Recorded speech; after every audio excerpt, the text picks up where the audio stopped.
Oh, quick disclaimer, because this is my laundry room. If my parents walk in, turn on the lights, we'll just ignore it. Just don't.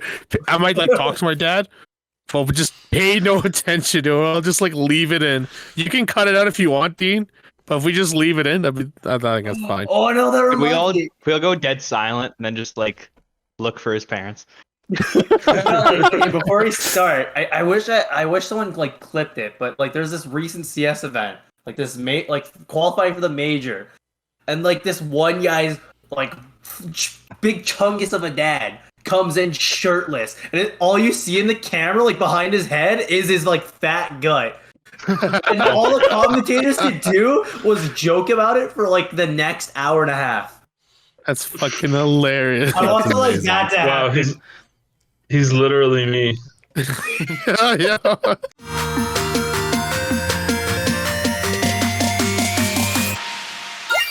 Just go to fucking therapy. If I develop simps, delete the channel. We need to start a revolution. And you know what? I'm gonna say it. All of them are fucking idiots. 25 is technically used. Say your morning routine. And that's fucking it. Excuse me? Where my Grisha's at? Yo. I'd like you to rephrase that, Sam.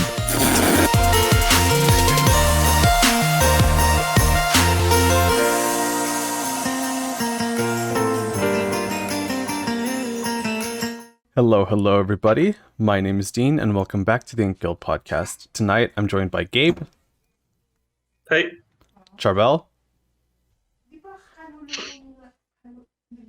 Charbel, this is... You say hi. Say hi.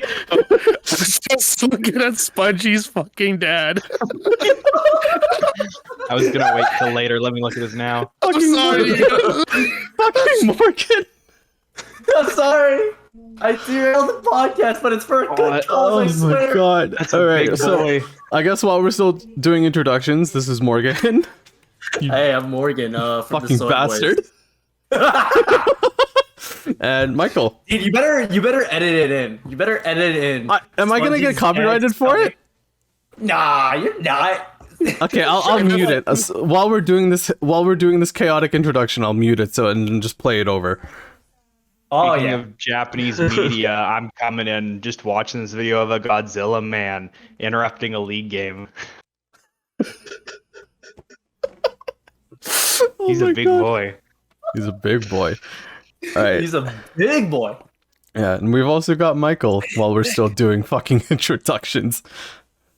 Moshi Moshi, Michael. All right. That means hello, Michael. Yeah. Yeah, he didn't even say I'm Michael. You just said I just said Hello. hello. Michael. Yeah, just hi. It's the thing. It's the double hellos that lets everyone know you're here. I love Japan. It makes my heart doki doki. I know that one. That means heartbeat. All right. So while it's funny that Michael brings up Japan because tonight we're talking about anime. Specifically, we're talking about shonen anime. I think I've said this before in a previous episode. We typically like having the Soy Boys on whenever we're doing video game episodes, but I think because anime is also another shared interest between both the Soy Boys and the InkGuild, we decided to do another collaboration, I guess. I don't know what the hell to call these, but Crossover event. crossover, yeah. How tonight will work for those listening and for those watching on YouTube is a pretty loose discussion like how we've done it last time when we were doing video game protagonists. We have a part 1, I guess, and a part 2, but there is no really set structure. We're more or less just kind of going over we're more or less just kind of going over things relating to shonen anime. So what are the tropes? What are the characteristics? What is this audience impact, all that stuff. And then again, I've kind of asked everybody to not prepare set lists as how we've been doing before through case studies. It's just a discussion between friends on shonen anime. And with that being said, because it may be another long night, there's no check-in, no mid-episode segment, and yeah, I think with all of that being said, let's just get right into it. So to pose the first question, what is shonen anime? Well, Okay, who's gonna As- search up the Wikipedia entry and just read as- that? As Webster's dictionary defines, Morgan's got his face in his hands like, fuck, I was gonna do that.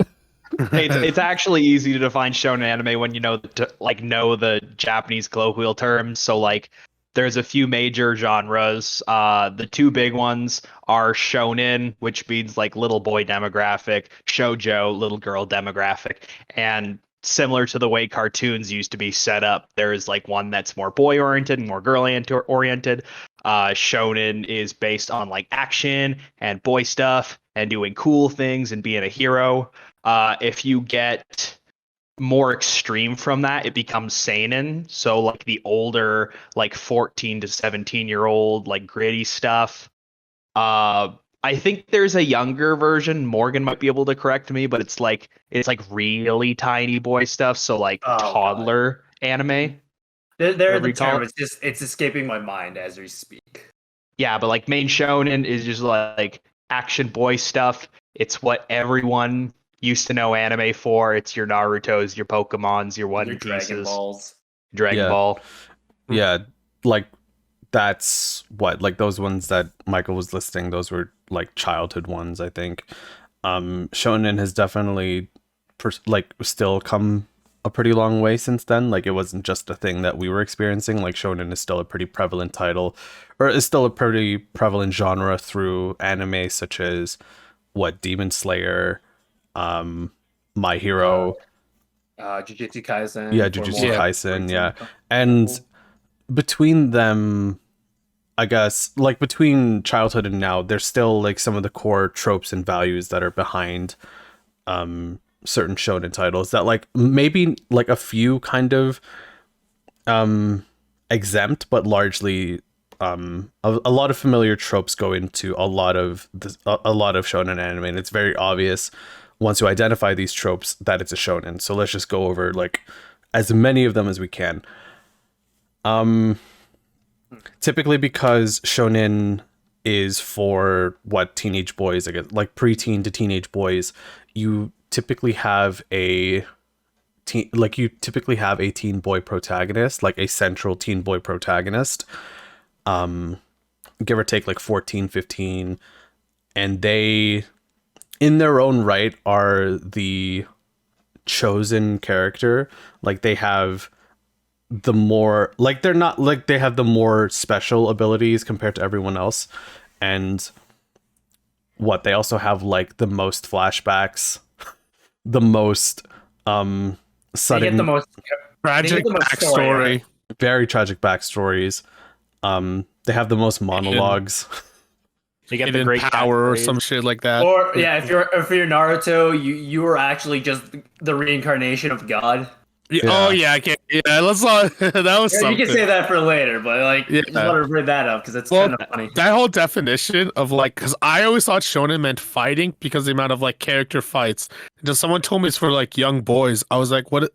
That didn't make sense to me until the guy on my left. If you're looking at this on the Discord screen, define it much better. That's another thing too. Like in every single shonen title, there is always fights. Because Yes. like Yeah. a good majority, if like at the very least, like like in childhood ones, like in Pokemon, for example, there's obviously fights between the Pokemon. In Demon Slayer and Attack on Titan, there are external villains, and whatnot. But yeah, there's always seems to be like fighting, which I think people like, which shonen writers are like, oh yeah, little boys love fighting. Just give them more of that all the time. Well, I was gonna say there's just past decade, there's been more like prevalence towards non-action, like non-battle shonen like series, if that makes sense. Like kind of have like your Food Wars, your Promised Neverland, where it still has the idea of like an action scene, but no one fights. It's more of the psychological, the technique, and such. And Yeah, Yeah. like anime through the 70s to like 2010s. It was a big chunk, but it was really pigeonholed, which is how you could confuse shonen for just meaning fighting. because they didn't really consider other forms of like exciting youth entertainment. But now I've seen other stuff like Promised Neverland gives that action feel, but it's a thriller. Food Wars is like an action / adult show, but it's based around like cooking and the joy of cooking. And the Also, enjoyment of like, food. The joy of cooking, yeah. Also I for just fights. I just wanted to say, like, I think this is the one time I'm gonna be able to bring it up. The character designer for Food Wars is a well-known Dojin artist. Just a heads up there. To be fair, out of left field, like the best, like I was almost gonna ask, can I say dirty words in this podcast? But I remembered I can. Like porn artists, there's a lot of famous like hentai porn artists that just come out of nowhere and just make really good shit. If you never read the comic book Empowered, it's awesome, and it's very evidently drawn by a guy who does porn. But it's a Even superhero the story. It's Fairy really Tail great. guy. I think I don't want to accuse him, but I think he has the same story. And Fairy Tail, Yeah. Okay, Got like titties. genuine thing. It fucked me up. Actually, I'll get to that. I'll actually get to that in a second. But like, it fucked me up knowing that Food Wars was designed by a Dojin artist, because when I considered it, I'm like, wow, okay, everything makes sense now. No wonder this food is very sexual for being fucking food. No wonder this high school girl gets assaulted by a tentacle in like the first 5 minutes. Like, what the, Because the food's what the so fuck? good. Like, I She's love, like, I love this shrimp or whatever. yeah, I like, love this octopus. yeah, like a good dinner hits, but I wouldn't moan over it. Some good shit. Yeah, You ain't had good food. yeah, that, Yeah, I guess- Yeah. yeah. That's another thing too. So like Michael brought up something that I want to actually talk about relating to tropes.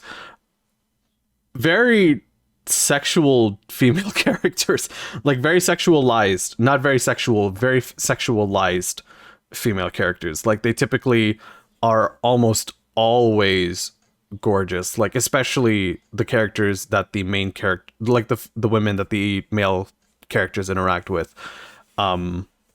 Like they like I think One Piece is a pretty egregious example of a very sexualized I mean, shonen women, because like Yeah. of the, you know, the literal like tip of a pencil structure that they have, and like giant fucking boobs that do not make well, any I sense. don't know. Man. I don't know if you've seen the mangaka's like philosophy post time skip. He literally said a lot of my character designs for women are just hourglasses that I draw breasts on. That's what he said. Yeah. I might be like quoting it wrong, but that's essentially what he said. Like, yeah, I just draw. Yeah. an Alex hourglass. showed us that, and it's like it's obvious, and I'm like, well, One Piece. I never wanted to get into it till my buddies dragged me into it, because I really didn't like his art style. That was really too ugly, and I was like, because I wanted to look somewhat humanoid, the characters, but I was Yeah.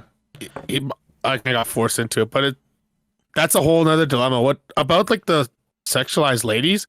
It always creeped me out when there was like the old guy flirting with the young girl, like in DBZ and in Naruto. Like, Naruto. there's always the perverted mentor character. and in Perverts in That's a general, bad I think, stereotype. is shonen. Sanji. Yeah, One Piece, you got Sanji. Oh my god, Yeah. it's actually my favorite though. That's the funniest. Yeah, one. he's not.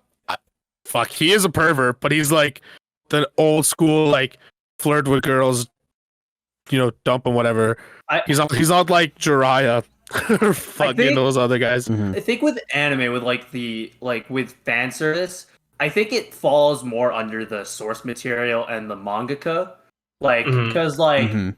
Hiromashima of like Fairy Tail fame, the fucking Okubo of like Fire Force and Soul Eater, they have straight up said, yeah, I'm horny. That's why I'm gonna draw these like girls Yeah. in these promiscuous like poses.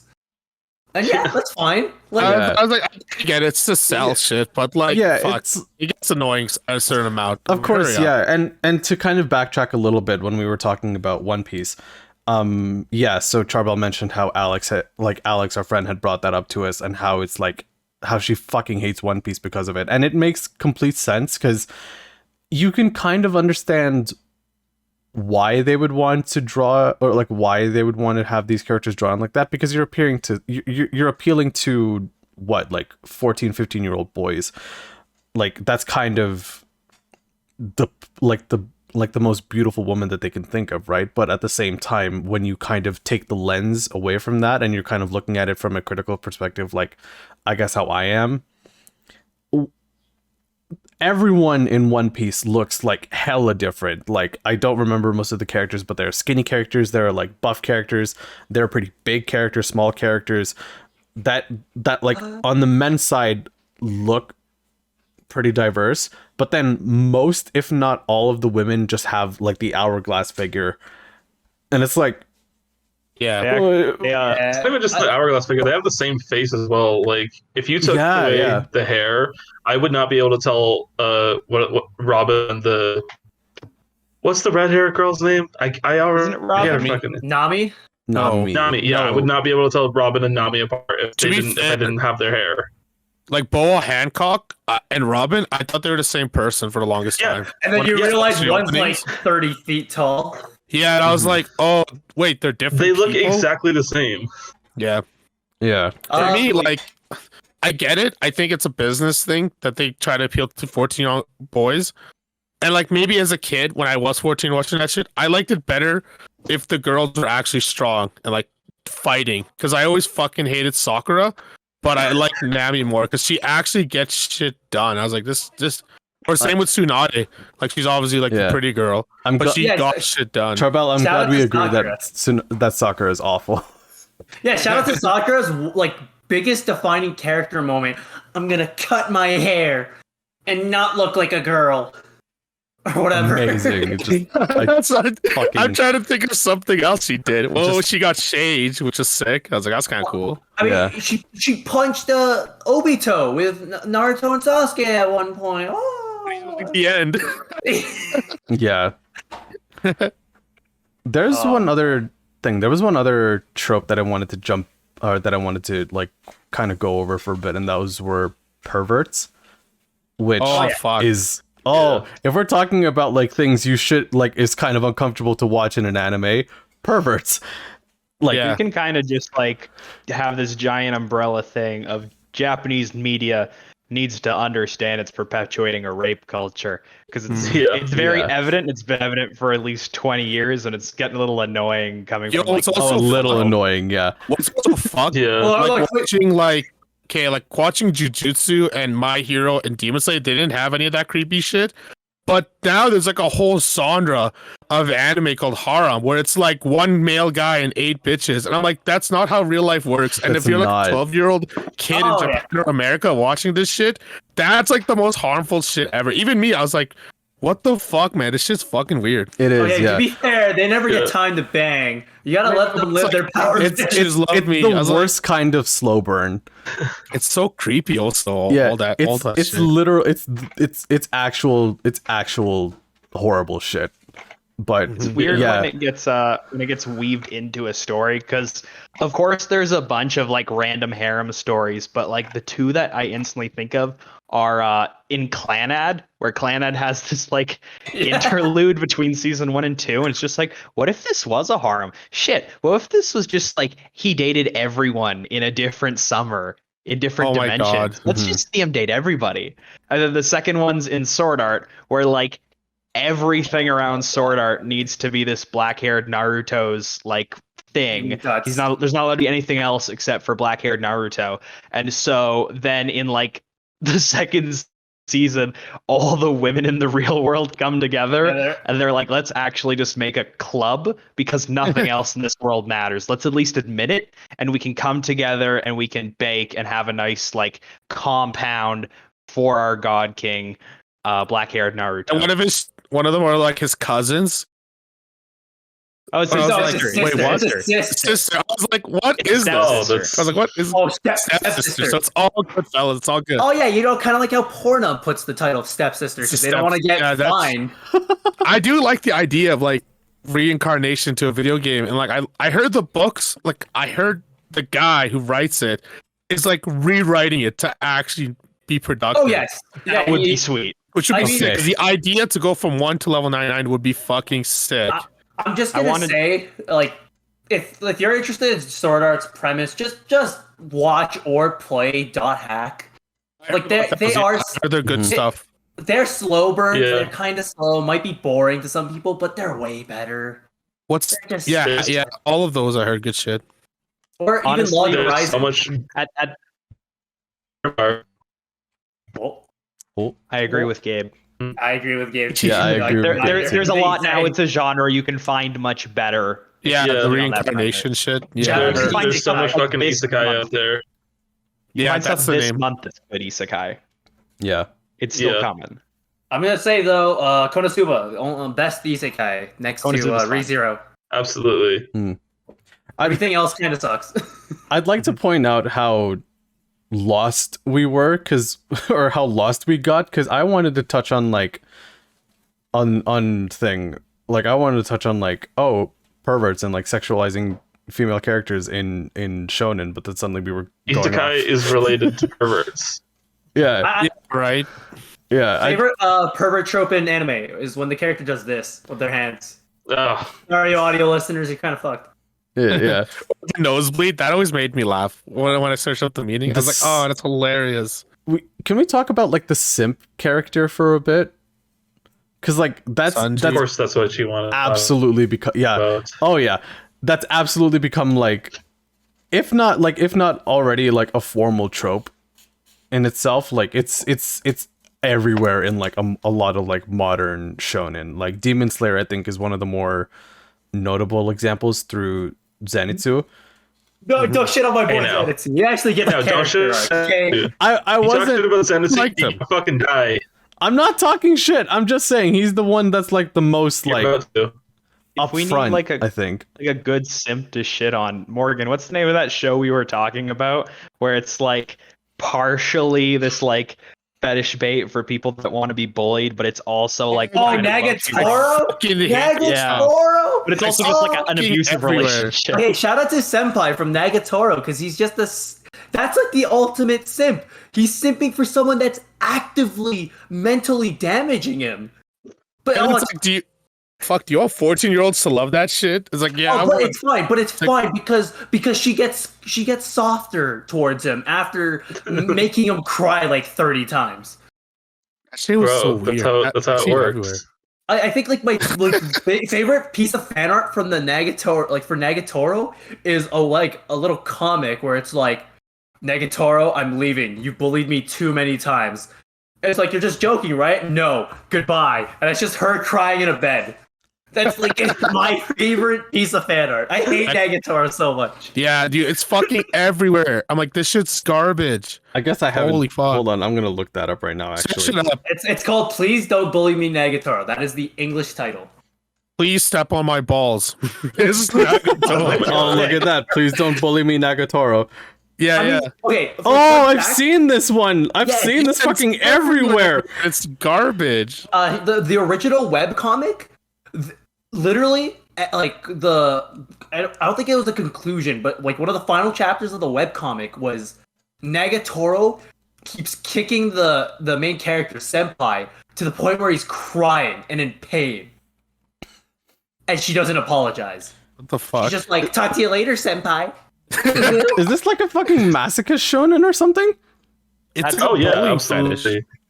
Yeah, it's a bully thing. It's just that's for people also- who want to be in toxic relationships. A trope now that I'm thinking about it, like the what was it, that like back and forth, the kind of part of the rape culture thing, but it's like violence from a reaction. So if you offend someone in the slightest, or if you say something uncomfortable, you can just come back with like absurd amounts of violence to the point where there's lots of like Japanese comedy that do it like slapstick style. Oh, they fly into Oh, the distance. yeah. Like Yeah, what's that? What's like that they fly one- into the distance. I always what's thought that was one, a joke. That was funny. What's that one shonen where it's about like the kid playing the piano and the girl like playing the violin? Your I Lie in think though, April? What's that called? Your Lie in It's April. I Your think Lie in one of April, my yeah. favorite like I think that show is all right. It's like a 7 out of 10. I think the biggest problem for me is this character, like the main character, is well known for like going through mental abuse and just physical abuse in general. And then like his like female friend character, like to literally get him out of the dumps, punches him and calls him a baka. I would agree with Charbel. Like a lot of the times, it's clearly done with the type of jest. I guess I just think it's like annoying to have that type of reaction. Like these characters need to be putting it at 100 for like any type of uncomfortable situation. But I guess it also comes with the territory of being a kids show, and you got to have cartoonish reactions for stuff. Oh yeah. Yeah. Also, it can get like outright stupid because I don't remember what anime it was, but it has that exact same trope but it goes to like fucking 100 or like a fucking 100,000 because like I think at some point one of the girl characters starts open firing on the guy with a fucking machine gun. Are you thinking of Nichijou? Are you thinking Nichijou? I think it might be that one, but it's like a machine gun. I think the guy gets blown up with a fucking rocket launcher, like cut in half. I don't fucking know. No, What bugs me with all that creepy fan service shit is when they do it like consistently or at like inappropriate times, like in the middle of a battle. And Fairy Tail does this all the fucking time, and it's legitimately annoying. Where Lucy gets hit and she lost all her clothes. I'm like, every fucking battle this happens. Do you know what gets me? On my list, honestly. Do you know which? Oh no! I took damage. Oh no! Oh no! Keep it off. Keep it off. Look at my Keep it off. Keep it off. Oh no! Oh no! Gabe, you were gone for like 2 seconds, and Morgan started stripping. No, I was here. I was just sneezing. Look, I'm saying that's a lot of fan service scenes in Shonen nowadays. It kind of sucks. For any audio listeners, I don't know. Morgan's completely naked now. I'm not completely naked. I have my pants and shorts on. He's trying to tease like the Japanese animes do. Yeah, he's the next Shonen protagonist. I think. Okay, wait. So, kind of going back on conversation when it comes to like fan service, I think the one trope I think that annoys the fuck out of me is when male protagonists or just male character in general suddenly falls onto a female character's chest, and so it's just like boobs right in their face, and I'm like, this is so dude, you gotta disgusting. see the metagame that gets played with this shit, where like up until like 2013 that was a fresh joke, and then they started, I feel like Morgan knows everything I'm talking about, where there's like this metagame that went on for the next 5 years where like they would try and see how much of a Rube Goldberg machine you could make to have a girl like fall down flat, and then like the guy tries to avoid and he rolls over, and then there's like a fucking earthquake or something, it's thrown back onto her butt, like nose in first. Fucking what? Where like it's a simple hilarious, thing though. of just like guy falls over, lands on titty, but like they want to see how many like fake outs they can do before face hits titty and or in between about to fall and in between face hits titty. Oh yeah, that's a common thing now in harem. And it's just like I'm just making fun of themselves, you know? Yeah. Oh, yeah. I think, sorry, I Morgan, was go. just gonna say, I think the worst aspect when it comes to like fan service, like the worst trope, is easily like the spa episode or the beach. Oh my god, yeah. Because that's just a full 24 minutes of just I have booba. I don't know, Morgan. That's the best episode of Gurren Lagann. Sometimes it's also the beach episode is also the most important thing. It's also one of the most important episodes in Avatar. Yeah, shout out to Mobile Suit Gundam 0080, like the original Mobile Suit Gundam. Director Tomino is well known for saying, I hated the Beach House episodes, but for some reason, there's 2 of them. And they're almost back to back. There's one episode in between them. A lot of the fan service, like if it's in a filler, I'll skip half that shit. Like I don't. The only fillers I've seen was Bleach's fillers. So I did see Bleach's beach episode, and I was like, these guys are not supposed to be here. They're ethereal spirits. How are they? I was like, what's going on here? Yeah, how the hell? Just even ethereal spirits can chill out on the beach, you know? Just I was Morgan, don't put it back on. Morgan, how dare you? You can't even hear me, but he knows what I'm saying. Look, you're gonna have to wait the next episode of InkGuild featuring the Soy Boys for me to take off my shirt because that's your new trope. That's what's gonna like get our audience in. It's Morgan's chest. I'll subscribe to my OnlyFans. I keep derailing the fan service, but Bleach being brought up a good point.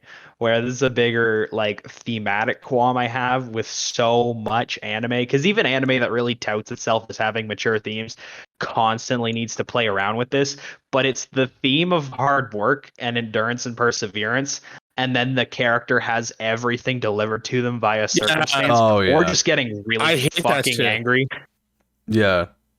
Like one of the most famous anime, like not factors, but like mechanics is just getting angry to the point where you are a like higher being. Yeah. Yeah, it's the It's the Super Saiyan. It's the Super Saiyan thing. Yeah, that's what I was trying to say. Yeah.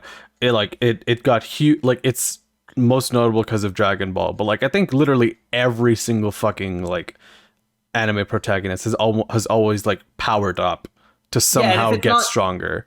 If it's not like just anger, it's usually the power of friendship. The power of friendship, the power of love. Like for fucking Tanjiro and Demon Slayer, it was the memory of it's the memory of his family. For Attack on Titan, I think early on for Eren, it was like just like, oh shit, beyond the wall, my loved ones and stuff. Gotta fight. My mom's dead. Gotta fight the foreign invaders. Like, we'll talk later about this, but I find a big difference between the new shit now and the stuff like Bleach, Naruto, One Piece. I feel like those tropes have been figured out, and I think that's why like My Hero Jujutsu is so good, because they like twist those tropes around. That I found I've been enjoying the new stuff so much more than like the old stuff. When I was a kid, I enjoyed it, obviously. Okay, I don't know if we have any more kind of things to go over, because like if not, we can go into just talking about different shonen titles, because like I really want to shit on the My Hero fandom for just a little bit.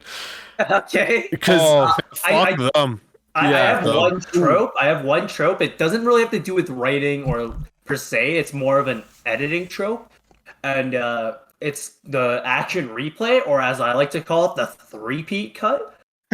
any like battle or even sports, there will be one moment that's so hype they have to play it 3 times over. Oh my god! In Haikyuu, if it's like let's give an example. Tanaka doing the cross hit spike. That gets played 3 times over. You know, Dragon Ball Z, when Goku does the instant transmission, Kamehameha, that gets played 3 times over. Okay.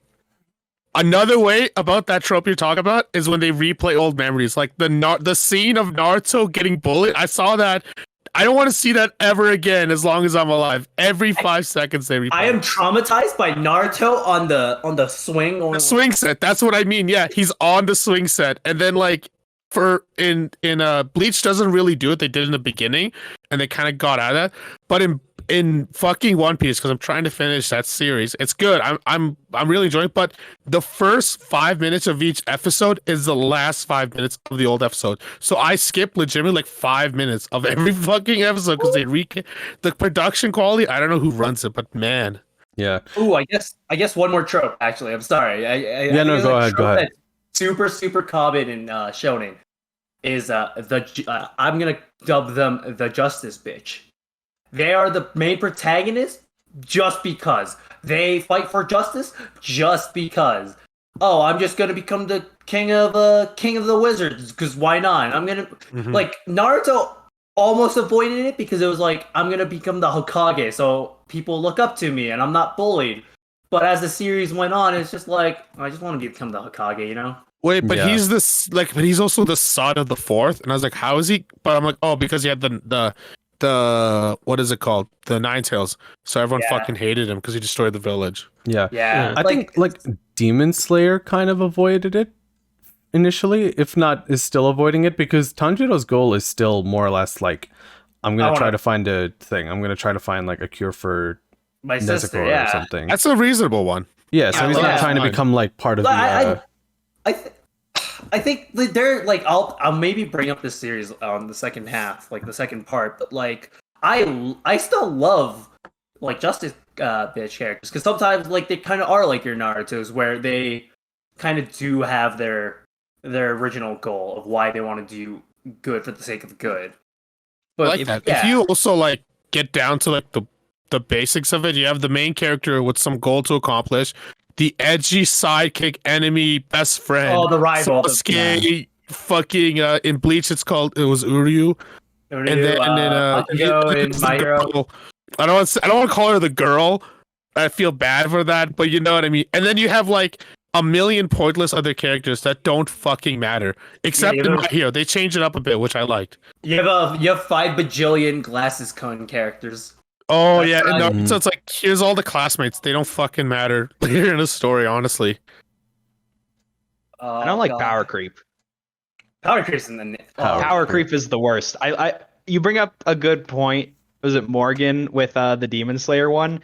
How you can usually sidetrack. I got to do blank, and then they achieve blank, and then it just becomes like this spiral to where they're like the 9-tailed god of everything, or they're like the 7th dimensional super monkey Saiyan. Sorry, I don't watch anime, but like I always appreciate in series when like they either sidetrack with a new character and set up the world to be good enough to stay in it with other people, or you just set up your protagonist to do something else. Right. Like I'm gonna do it. I'm gonna say it. Jojo does this perfect, and I think it's kind of set a template for a lot of other animes too, where like it doesn't need to be about Goku. You can have your Goku be this one guy from Victorian England, and then we can see someone else who's virtually like him, but he's like his grandson and like his nephew. And what if he was Italian? And what if he was from Florida? What if he's a cowboy? They don't need to be literally the same person, because a lot of shonen protagonists are templates. So why not just use what you have and then just kind of throw that paint on a different wall, and then just have all those walls be part of the same building, instead of saying like, no, we're going to make a bigger wall. We're going to make a better wall. This wall is going to like fly and his hair is going to turn yellow. Just have different walls, but it's the same building and it's the same paint. Or when longer than the color blue. Oh yeah. Fuck that. Yeah. Or like when they get into like some random dilemma where it's like, I got to get away from my goal to help these guys. It's it has to be, I don't know, it's weird. The Bleach one, it was like so cliche, not cliche, but it's like spoiler alert, like Rukia gets captured in Soul Society, and that was great, the first 3 arcs. And then Orihime gets captured, and I'm like, can we do one where a girl doesn't get captured? And then the Blood War happens, which was spectacular. But that's in the manga. It's gonna be out soon. I think the problem with like Bleach and series that kind of do introduce power creep is they just don't write ahead of time. Like it's obvious with Dragon Ball, because Toriyama is famous for just like, oh yeah, I'd like look around my house and come up with ideas. Like the reason why the Saiyans have their names is because I looked in my fridge and there was a bunch of vegetables in a freezer. I think I think now though they're fixing that trope up, because like a lot of the stupid shit where it's like, this guy's super duper strong, but luckily our 14-year-old main character beats it through the power of friendship, and then he gets stronger because of his will. Nowadays they actually explain the power system, which I like, and they actually go into like the limitation and weakness and strength of each power. You could be like a hunter that goes like you can go on the wiki page and it has like 5 paragraphs explaining the Nen system. I like that shit though. I like it. I love it. Yeah, I love it. But sometimes you could be like I think there's that one famous Hunter panel where it's them trying to explain the powers, and it's just like 5 separate text blocks. Yeah, it's just a wall of hilarious. It's just a book at that point.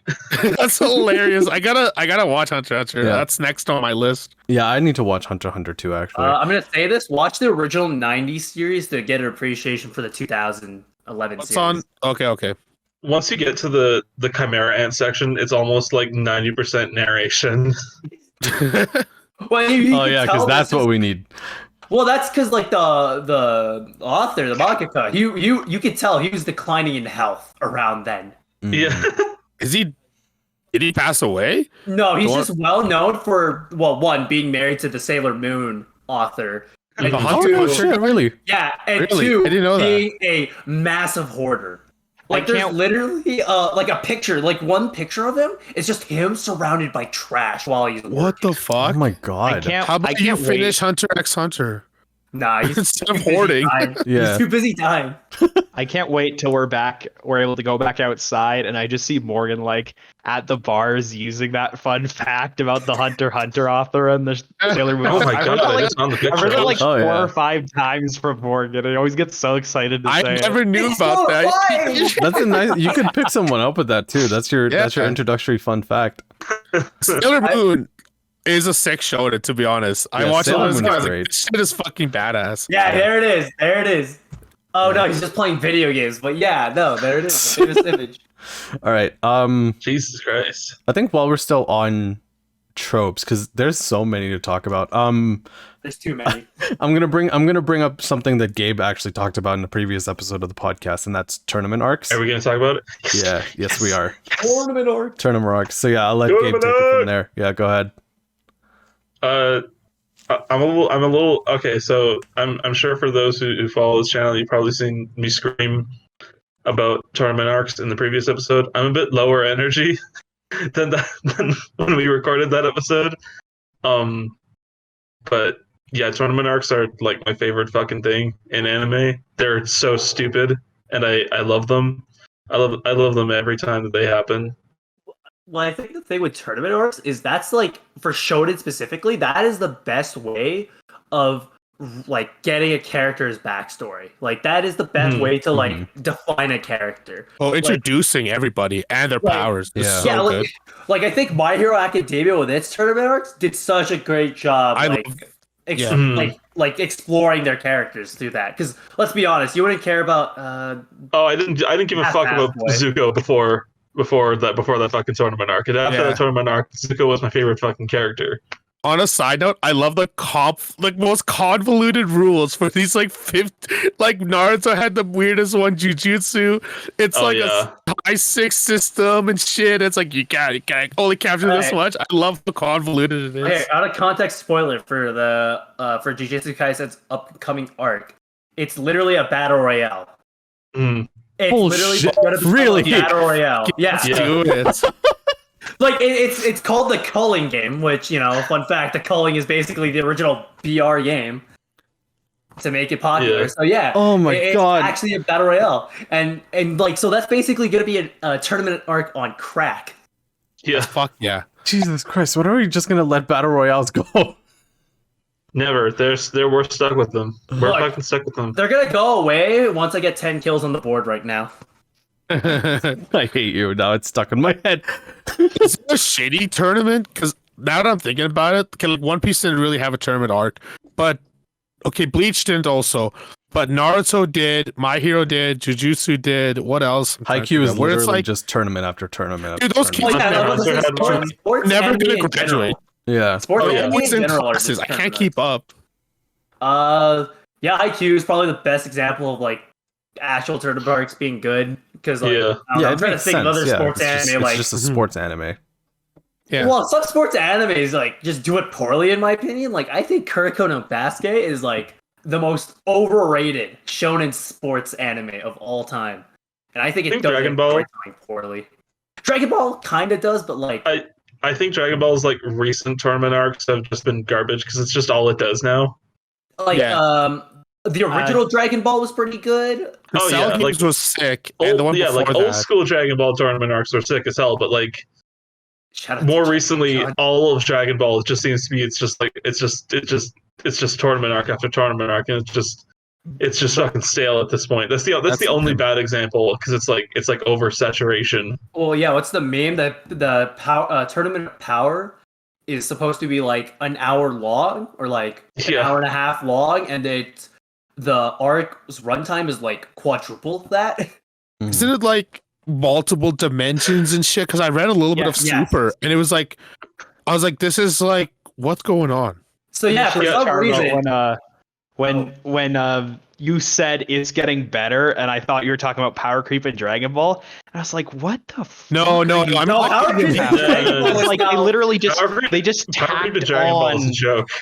they tacked on just like 6 more Dragon Ball No, onto no, Dragon no. Ball. Like the My Hero tournament arcs were sick. That like each So I've character had heard, his yeah. own backstory.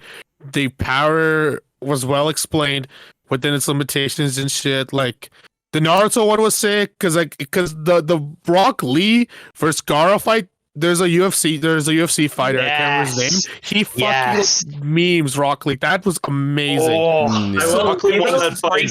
Rock Lee won that fight. I'm gonna die on this fucking hill for the rest of my life. Rock Lee won that fight. Off the fucking weights. I'm just gonna say sorry, but like, there's one thing that irks me about the one tournament arc like in Naruto is Neji versus Naruto. The choreography from that fight is stolen from the Cowboy Bebop movie. That makes sense. Really? Yes.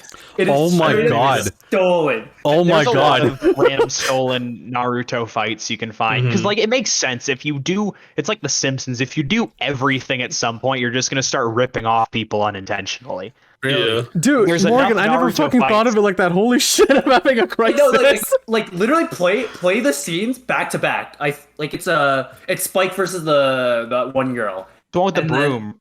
Yes. Yeah, it's one with the broom, and he's dressed as a janitor, and it's the girl in red. Electra. Because there's literally the animation, like the same. Really, it's literally the same choreography and animation. I gotta search that up later. Holy hell. Oh, that's making me reconsider fucking Naruto now. Welcome to Fun Facts with Morgan. Yeah. Side note though, I fucking love Nenji's Byakuya eyes. I wish they actually utilized that in the series. The idea that you could like knock out people's like pressure points and nerf points was fucking awesome, and they never really utilized it. They did that with Ty Lee too, didn't they? In Avatar. I was gonna say they fleshed out in a different series. Yeah. I mean, that's kind of like every Naruto side character though. Like Rock Lee, he had like these great moments early on, and like he had as soon as that drunken kung fu like fight happened, he actually became irrelevant. Yeah, I hate Kishimoto cannot write characters to save his life. He just keeps writing new characters for some reason. And even like God, who else was there? I guess we're transitioning into just talking about different shonen titles at this point. Yeah, let's just do it. So yeah, we're talking about Naruto. Naruto is. I had one really quick one because let's be real, we could talk about Naruto forever. But I had one trope that has started to like perforate a lot of like modern media and movies, especially, and I want it to stay.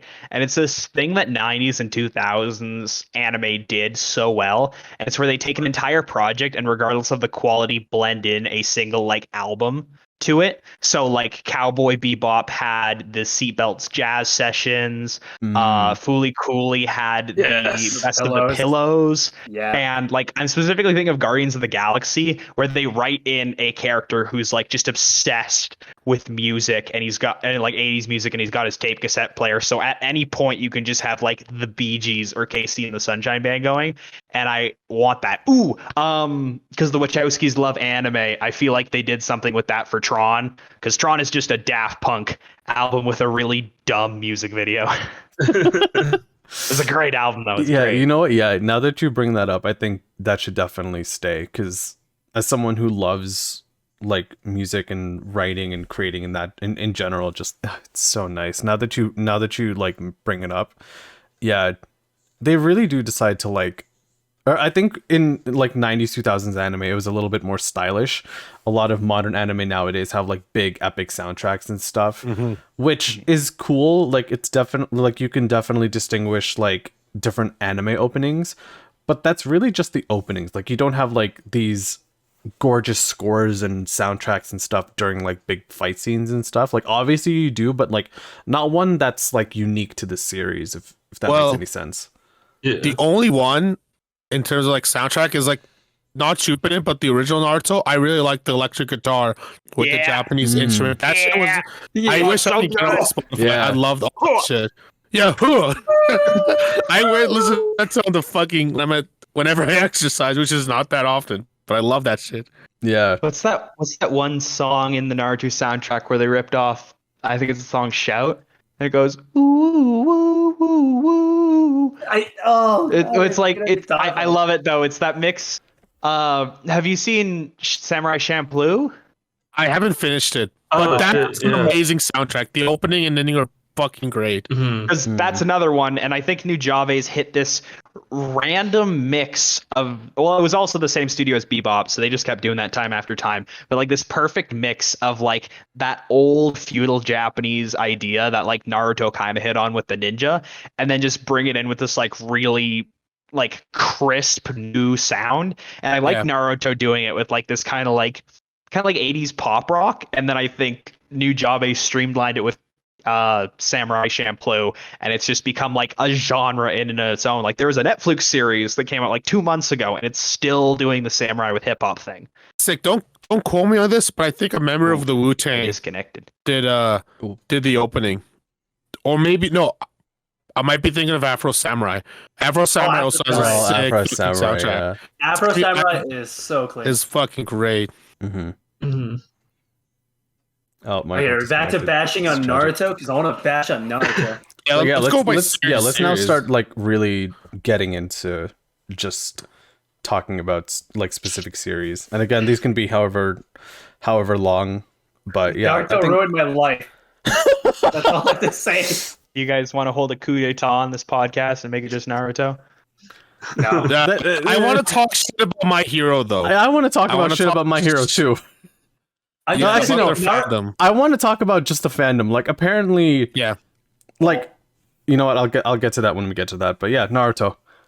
Naruto. I think the big three of Shonen Jump is like a perfect example of a show going for way too long, because it just over time lost its creative juices, and it just lost its original view, like original goal. Like Naruto is just supposed to be about an outcast trying to fit in, and now by the end of it, he's a fucking god. He's a messiah. He's a fan. That's what I stopped watching. He's honestly, more important than you. He's literally the reincarnation of like the mother of chakra, and I think that's when I stopped watching. It was good. Like, just how much more special could you make your protagonist? Yeah, but like, I like the theme though, that each person has a rival in their life, and they're just trying to like. It's a wholesome rivalry, and you can see that between multiple characters. But then when it's like, no, you guys are literally deities, and this rivalry has existed since the beginning of time, and you're just a reincarnation, just like Madara and Hashirama are a reincarnation. That one, it got too fucking weird for me. I was like, nah. It's like what Morgan was saying. Like, when you've exhausted all of your like really cool ideas, and you're just kind of going on for a little bit too long, it's like, where do you go from there? But like, oh, sorry, I was just gonna say, you know how you like run out of ideas? You started writing Obito, and you realize, wait, that's like the fourth Naruto I've made in this series called Naruto. Because there's like, I swear, there's like 10 characters that just have the Naruto archetype. Yeah, but I liked Obito. I get it that they're copying, pacing, all that shit. The part that kind of I thought was weird and rushed was when he like declared war, because he just showed up. And he's like, we're declaring war on all 5 nations. And I was like, hey, wait, you're one terrorist group versus 5 ninja nations. I wish, because I thought about this the other day, I wish they actually made it complicated. Like, I wish the Akatsuki would like assassinate the Sand Village, and then that would start a war with the Water Village, because they've already had beef. And Naruto and his buddies have tried to bring peace. That would have been sick, instead of having this Obito literally appear in the UN and declare war on the world. I thought that was a little bit rushed. That sounds and it kind of really dumb. from there. Naruto has like the worst cases of filler episodes, in my honest opinion. Like, there's that one episode where they're just on a boat looking after like an ostrich or something. I was just going to defend that. Why are you going to defend that? Why are you going to defend that, Michael? I will admit, I have very little to say. I've watched maybe like 10 episodes of Naruto total, and I just can't get into it. And I don't like any of it. It's just me and my preference. But like, there's 2 things with Naruto, or there's 3 things with Naruto and I've seen that I genuinely like. And there is the pain fight. The pain fight has some really interesting animation to it. It does get silly, but it's got really fascinating, like experimental art house animation. I get that it's rush and it's because technically lazy. It was the studio's fault. It was a business thing. I like that though. Like, I get that it's technically lazy, but it's kind of like when you watch the end of Evangelion, and the end of Evangelion's literally animated with like kids' markers and paper, but it does give something to the media. Like it like in Evangelion, it makes it feel more like visceral, more primal. It feels like you're kind of peeking into a kid's mind because that's the idea of the end of the show and the apocalypse and shit. But then with like the Naruto fight, it feels super visceral because you're expecting all this cleanliness in a Naruto fight. You're expecting like very clear, quick fighting. You're expecting characters to clearly show stuff out. And I like it where like pain just starts to stretch into these shapes. Like you can't keep track of him on the frame. Yeah. Oh yeah. Second's the ostrich one. I think that one's funny. Third, I like animals in Naruto. I'll be honest. I like the one where Naruto goes to hang out with, what was it? He hangs out in like an animal village, and then he just hangs out for a year. This is in the Pain movie, I'm pretty sure, but he hangs out like with animals for a year. I like that. Frogs. Yeah. I like the Nine Tails. I thought that was a sick idea. That's a really cool Pain concept, was also sick. I really like his idea. Because he was like basically a traumatized war refugee since he was a child, but here's one trope. I don't want to go back into tropes, but like he has this tragic backstory. His village has been in war, and all of his friends die. He used the corpse of his friend as like to throw the rest of the world into war, so he can so they can get a taste of what he has to live through. And then Naruto's like, but how about we be friends? And then like he's like, okay, you know what I mean? I was like, are you serious, buddy? Like, I love how Naruto always keeps to like the not mental intelligence, but like it keeps this like homely mindset of like a first grader on his first day of school, or like a kindergartner who just wants to not be bullied. But then it will have like corpse reanimation and like cannibalism and these like messed up like half the characters in the show are some type of war refugee, and they bring their PTSD into fights, and they will fight in a manner that will like horrifically maim or kill people. Yeah, and and Itachi, he's like slaughtered the entire village to prevent a civil war. Yeah, I was like, is this really the only answer you can come up with?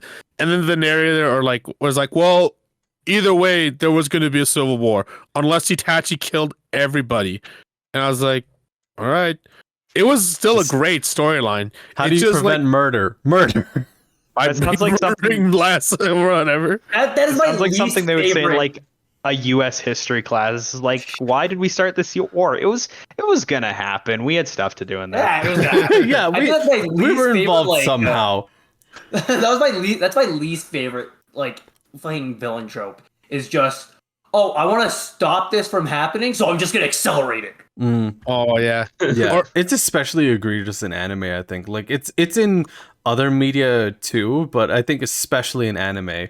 Like I think from what I remember of like Naruto villains specifically, because we're talking about Naruto, like Orochimaru is like, I think he was one of maybe the earliest examples of like a big bad villain, which Gabe and Charbel we've talked about in our villains episode. But basically, like the big bad is like very few characteristics, wants to take over the world and all that shit. But what anime does specifically, it introduces like reasonable villains, so like it gives backstories, it gives like proper character motivations and shit.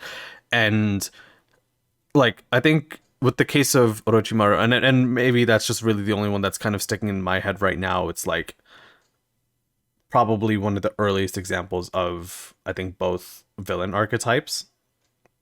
And like he was a pretty hella intimidating villain, like the whole snake motif, like the snake eyes and things, like how he had like control of a giant snake and shit. I thought that was like a really nice parallel to like Naruto's nine-tailed fox. Oh fuck, I'm the special protagonist thing. I liked all that shit too. I will say that the members of Kiss do terrify me.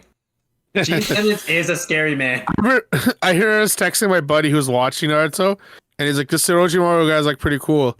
I was like, yeah, he's not dead, he's just pointless later on. Because I like the snake aesthetic. I like when like, remember back in the day when Sasuke had the curse mark? Now that shit doesn't fucking matter. And I saw a post, it's like a meme that was like, Orochimaru is like the only villain who got what he wanted. He reached eternal life, and he got the sage, the sage power and shit, and he just like literally become eternal. And he has a kid now. Oh yeah, out of like his cells, which is sick. I will say last thing about Naruto, just honestly, just watch Boruto. I don't care what anyone says. I'm enjoying Really? Boruto way more than Naruto. I've heard good things. Boruto's really it's surprisingly well rounded. Like from the little bit I've seen with Naruto and then going right into Boruto, like there's this weird fullness you wouldn't expect from it. Like usually when you watch a series starring the kids, you think, oh, it's gonna miss something. It's just not gonna feel right. But I feel like Boruto kind of fills it out more. Like you watch it and you're like, hey, this has stuff I wanted from Naruto, or I didn't even think I wanted from Naruto. Like the characters talk about their problems. The characters are just like open and more rounded. I gotta agree with Morgan. It's kind of like in Dragon Ball Super when Vegeta takes his kid to the roller coaster and he's wearing that salmon shirt. Yeah. And I'm like, shit, I didn't know I wanted Vegeta in a salmon shirt. I mean, to be fair, that is like, I'm pretty sure that's just a direct reference to the android arc where he wears a similar color shirt. Oh, I gotta read that. It's not interesting. It's just, woman, where's my armor? I put it in the dryer. I've heard how bad it is. I just want to say that I'm gonna read it because of Vegeta wearing a salmon shirt. Oh my god. Can we transition? I guess we can transition into Dragon Ball then, because that like sets it up perfectly. Oh god. Dragon Ball was like I think technically my first anime. I think that's nearly everyone's first. Yeah, like it's definitely my first shonen, but I think more or less it was my first like real anime that I invested in. I don't remember much from it, to be honest, but all I remember from Dragon Ball are like the Super Saiyan power-ups, like a lot of like huge monologues, like wacky character designs, Android 18 for reasons, and yeah. I mean, you basically have as much knowledge as Akira Toriyama, the creator of the show. That's not fair. Akira Toriyama always has a fridge next to him. Yeah, he's got food. So he's got a fridge. Shout out to the character. He can look in Ron. the fridge, and then he sees the caca carrot. Shout out to Kakarot. One of my favorite characters from the original Dragon Ball series, Launch, and she was a fan favorite with a lot of people because she's like a split personality character. Akira Toriyama, the reason why she's not in Z or Super is because Akira Toriyama forgot about her. Damn, that would have been a... He was getting interviewed. He's like, "Who's Launch?" I've been rallying for her to be the next Dragon Ball Fighters fighter, but it's never gonna fucking happen. That's never gonna happen. Like Akira Toriyama is very well known for just having garbage memory. There's a reason why he forgot about Super Saiyan 2. He forgot that was a thing. Yeah, that's. I think if you mentioned to him that Saiyans turn into monkeys, he'd be like, "What? What do you mean?" What? GT though, I like the idea of like them going back to monkey, and I know it's not canon, but I thought the Super Saiyan 4 from GT was such a cool idea design. They're half monkey and they're just as strong. It's a cool but that's design. how got scrapped. Yeah, it's a cool design, and then you realize the only way for Vegeta to turn into Super Saiyan 4 is he has to get hit by a machine that Bulma made. Oh my god. Okay. I think this is literally perfect for what I was gonna say. It's like whatever the fuck Morgan was saying, it makes complete sense because I cannot like remember of any fucking arc worth in Dragon Ball. All I remember are characters and like little specific character traits here and there. Otherwise, I don't remember like any fucking story whatsoever. I don't even. Was there a story? I don't remember. I remember Cell Games, Frieza. Cell Games, Frieza. That was it. You know what the story is? Goku somehow gets the villain involved in the story, and he has to beat them up. He's the reason why it's literally just like Goku gets into another fight. He's the reason why Vegeta and Nappa come to Earth. He's the reason why they have to go to Namek and meet Frieza. He's the reason why Cell exists. And okay, Boo doesn't exist because of him, but like he easily. Oh, Majin Buu was sick. I fucking loved that as a kid. That was a sick arc. Like literally everything is Goku's fault. Goku is such a bad protagonist when you think about it. Like he's cool because he turns blue. Isn't he like a rice farmer in Super? And he like owns a farm and he's like, I donated like my $4 million from the world championship. I was like, that's hilarious. It's literally because of like she's a bad wife. Yeah. It's like you gotta watch after your kids. You gotta be an honest living. Yeah. It's literally because of like Goku's broken power level that's inspired. They're like, oh, could you beat Goku in a fight? Could your favorite character beat Goku in a fight thing? And I'm like, I fucking hate that. You can't compare that, Kate. I used to think like that, but then I realized like each shonen has their own power level. So in Dragon Ball, when they're smashing mountains to freaking pieces, Deku can't do that yet. I mean, he probably broke one robot. I'm just gonna say, Dragon Ball is responsible for the power scaling community on YouTube. And the power scaling community, I don't care if I'm burning bridges for people I've not yet met, but fuck them. Their content is the most boring. Oh, well, in this one episode, Goku did a specific ki blast. You just Michael. Okay, Michael, go. I want to burn bridges too. In Superman canon, he's moved the sun. That's so much more powerful than like needing to like forcibly destroy the Earth. Superman just kind of pushes the sun the way that like someone would like push like a wagon out of the way. But Goku needs to like have veins popping out of his head. Also, I wasn't able to talk with this because I wanted to sandbag Morgan, but it would have been a good situation when he brought up the split personality character to backtrack onto a trope that's also really old with Japanese media, where mental illness is not like part of a character. Mental illness is a character, and it's either going to be funny or it's going to be really villainous, or it's got to be like something actiony. Yeah. Oh yeah. Well, also one thing I do like about Dragon Ball that I kind of wish we sort of do it. Naruto does it. I do like the incorporation of like Japanese mythology. Son Goku, like the giant ape. Oh yeah. Naruto, I think it's the Five Tail is a giant monkey, and he's also named Goku. And Sekiro does some shit like that. It depends on like My Hero can't do that because they're in modern Japan, or Jujutsu can't. Well, yeah, really. But I like that shit. My Hero was like an MCU. Media. I can't really like do that.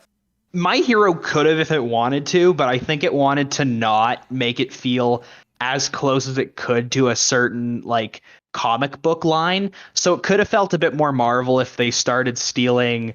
What has Marvel got? Marvel's got Norse gods, and then it could have felt a bit more DC if they did Greek gods. No, DC has, and those are like the big ones. Like I guess they could have gone with Egyptian stuff, but like nobody does Egyptian references. Just for JoJo.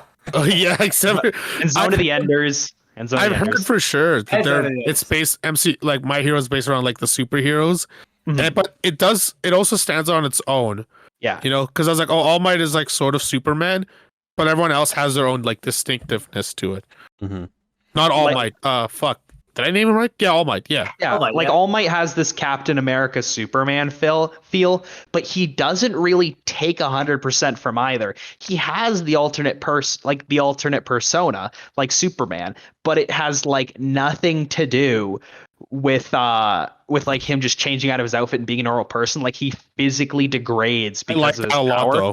Like Captain America and Superman don't see any sort of trade-off from their power. I know this kind of started way back with Berserk, but it's such like a Marvel superhero thing to not have like consequences for your powers, aside from like existential ones like Spider-Man with great power. But like Spider-Man doesn't like Spider-Man's spit doesn't become acid because he's a spider. Like he gets everything great from being a spider, but he doesn't need to like do anything a spider would do. He's not picking up deer in the park and like sucking them dry. But like, oh god, Dragon Ball. Fuck.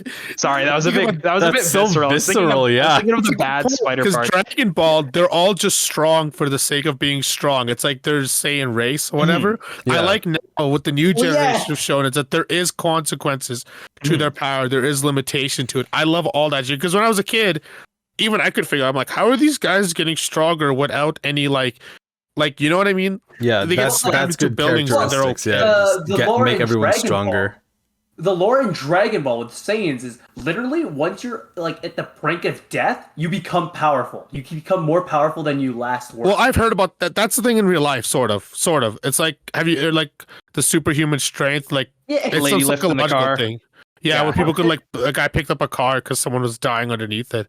But that's like how they like power. Like that's how they get rid of like power. It's like, oh, it's like, oh, you beat me almost half to death, Cell. So now I'm as powerful as you. As far as I can tell, that trade-off. Oh, did you want to go, Charbel? Or no, but like I hate when they do that nonstop because they did it nonstop in Dragon Ball. I'm about to die, but now I'll go full power. I'm like, fuck off with that, dude. Yeah, I fucking hated that as a kid, and I hate it now because it's just like egregious, I think. And I say egregious a lot. Like it's so stupid. Like I think in a lot of like modern anime, it typically is better done because it it shows. What the hell? How am I trying to put this? Like, it better characterizes your characters whenever they're at a near death moment or something.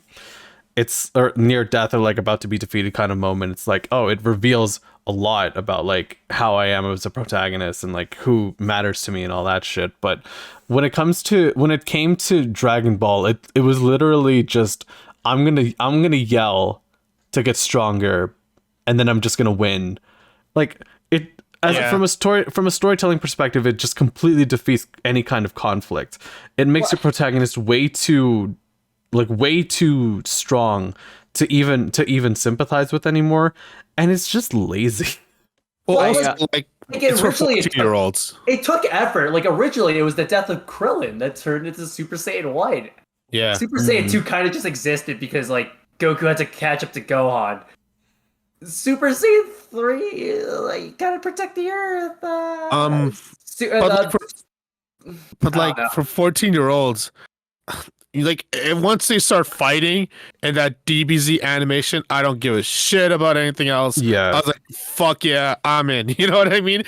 Even if I was a 25-year-old, I'd be like skipping over these plot holes, and I'd be like, I don't care. They're fighting now. That's all I'm here for. Yeah, like there's a time and place to be critical. Music starts and the AMV begins, and it's just nothing else matters. Oh my fucking god! People punching. Oh man, I mentioned this in a previous podcast, but like I fucking love AMVs. I still love AMVs. That was like, yeah. I wanted to be like a professional AMV person growing up. I think just like that's solid. Yeah, I mean, Charbel, have you ever heard about the term Toriyama space? No. It's a manga artist term where like if you just have any sort of situation where you put your characters on like a flat piece of ground or they're up in the sky and all you need to draw in the background is like clouds or dirt, that's Toriyama space. Oh yeah, they do that so much. Yeah. Even if you ever played the games, the Budokai, where they just like they're like this. Like I love that because they literally recreate those like they're technically like lazy panels, but like they make them in such a perfect stylized fashion. They just go yeah, I love that. It looks sick though. I love it now as a fucking 25-year-old. Yeah. It's not technically lazy. Like they're putting all the effort into the punching of the characters. Well, it's budgeted. Yeah, budgeted. I think that's a good word for it. Yeah. And it's like the 90s. But have you seen the new Broly movie? That one, they fucking pushed animation to the limit. That was like, I saw it in theaters and I couldn't know what the fuck was going on, but it was so fluid. The animation I was on a date getting sushi and I couldn't pay attention. Sorry, Morgan. I was on a date and I couldn't pay attention. I'm thinking back to it and we're at like Goro and Gun in like TD Mall, like the sushi place, and they just had it in the background and like I could not pay attention to this girl and just watch it. Like, that's so many people, and there's like armies. They have robots. It's like so much more than I thought Dragon Ball was. It's crazy. No, Dragon Ball movies, like as nothing as they are, they have some amazing animation. Yeah. Oh yeah. 100%. Unless they go 3D, because like Broly's 3D is kind of iffy. Yeah. I didn't see the 3D version of the Broly, but like, man, when he like goes into like, I don't know where the fuck he goes. Not the scene where they're flying through the fucking like icebergs and glaciers and shit. They fly and the camera like pans down and up and shit. I was like, wow, that must be a fucking hard to animate, man. Okay, I guess with this discourse, I guess on Dragon Ball Z kind of ending, can we kind of get to My Hero now? Because I do definitely. He just wants to. Yeah, I really want to burn the bridge that I have with any potential My Hero fans. Attention! Hey, okay, I'm looking at the camera now. Hey, My Hero fans who are like super toxic, fuck you. Throw like, deuces. Yeah. Oh, yeah. Like, what's the meme? Like, I remember there's a meme. Like, one of the characters' birthday is on 4/20, and they're trying to cancel him because that's the same birthday as Hitler. Bro, I saw memes of like I was gonna make that joke. It's literally I saw like a meme that was like you're gonna say me it was when it was- fighting. It was like me fighting all the pedophiles in the My Hero Academia fan club, and there's like hundreds of people he's fucking fighting. that's the thing. Like I hear so often from pretty much everybody that like My Hero is like a hella good shonen, right? Like it's got a pretty nice, like it's got a pretty good cast of characters. It's like it's on superheroes, so that's like a really interesting take because like traditionally like it's on like, you know, other things in anime. What is it like? It's so I think everyone sells me on the characters. Everyone's always like you'll get invested in this character, but it's the fucking fandom that keeps me from like really investing in it because like I'm the kind of person that like likes sharing their reactions and stuff, or like seeing other reactions. So like whenever like a movie drops or whenever like a TV series drops, like I'll typically check Twitter. I have stupidly, in the times that I've tried getting into My Hero, went onto Twitter and just seeing like so much shit from My Hero fans about just there's gatekeeping, gaslighting, just a whole bunch of shit. Like, And there's girl bosses. yeah, girl bosses, like literally, like, and Charbel said it, like there's a lot of pedophilia for these characters, which is fucked up. Like it is disgusting that like, because I don't know if it's even the biggest still, but like because at one point My Hero was fucking everywhere, it just garnered so much fan art, especially the like 18 plus fan art, which is completely horrible when you're doing it to underage characters. And like that's a trope in anime we could talk about. Yeah, like sexualizing of children. Yeah, Before we continue, I just wanted to say, sorry, dude. I just want to say, there's this one like YouTuber, like artist on YouTube, who was calling out this other YouTube for being like a pedophile and drawing like fucked up shit. And then you go on her like Instagram, and it's like one like the half fire half ice guy from My Hero Academia in like bondage gear, like with Jesus, what the fuck? Yeah, like, it's just my normalized. And God. so certain materials not okay. Like I remember how many people. I feel like Morgan was in the room with me when these people were complaining. But it was like people talking about the no game, no life girl and how she's 12, but like they're still going to be fine with like 14 to 17-year-olds. That's Like fucking weird. Just because Japan has this like market on hebophilia art doesn't mean like it's still not okay everywhere else. yeah, You know, all okay. the stuff you said, like I know this is all online, but I got a buddy of mine who's a teacher, and like his student like Oh, showing you him have like to say his, that. Oh, okay. well, like he's a teacher, and his I think grade 7 or some shit. I don't know what grade. I thought the story was going to be about the teacher doing stuff. No, Never mind. no. But is one of his students is like a kid, and he's like, look at my lolicon, and she's like this 3,000-year-old demon. So I'm like, kids are watching this shit, and they're like, here as a series is great. So imagine being a 12-year-old, you're watching My Hero, and you're like, I really like this shit. I want to see what YouTubers are talking about, and then they get into the rabbit hole of like, fucking Todoroki and bondage. like okay, that poor guy. I don't necessarily want to burn bridges with like the art community online, because like there's a lot of really talented artists out there, but like I do want to prematurely burn bridges with two of them. I'm not gonna name them because maybe just by mentioning them you guys might get Put a him in the thing, chat. but like I want to see. okay, so while I do that, while I put their chat names in Discord, Okay, I'm loading up the these two- hashtag cancel InkGuild right now. these two artists, every time I see their artwork in general, it's always just, oh, this is unnatural as shit. It's too much. It's way too contorted. Bodies don't look like this. But then suddenly when they get their hands on My Hero characters, or like shonen characters in general, keep in mind they are underage. It's just like, oh, they age them up for the sake of drawing. It's like, bud, come on, shut the fuck up. Like you're just a perv. Yeah. You're just a perv appealing to pervs. There was like a boiling point with that because like there's a Little Rascals remake coming out, and like someone wanted to age them up, and it's just a bunch of like people in Little Rascals outfits. Like you don't know what these 2-year-olds look like. I get the idea of taking like a child's outfit and like growing it up. Like there's the famous one with like sexy Velma. I think that works. And I understand how it can be problematic, but there's some that just don't make sense. Sorry, I'm turning this into a Rugrats hate video. Well, no, like I was gonna say, like that's essentially like just like adult film parodies. Yeah. Which they do have of Rugrats. Oh, Rugrats, I've seen it. Yeah. Just I'm not like proud. I've seen that. I've seen that, and I hate myself for seeing it. For My Hero as a series, they don't have a lot of fan service. I'm trying to think right now. what do you mean they don't have a lot of? There's Well, fan service. What show? There's so much fan service.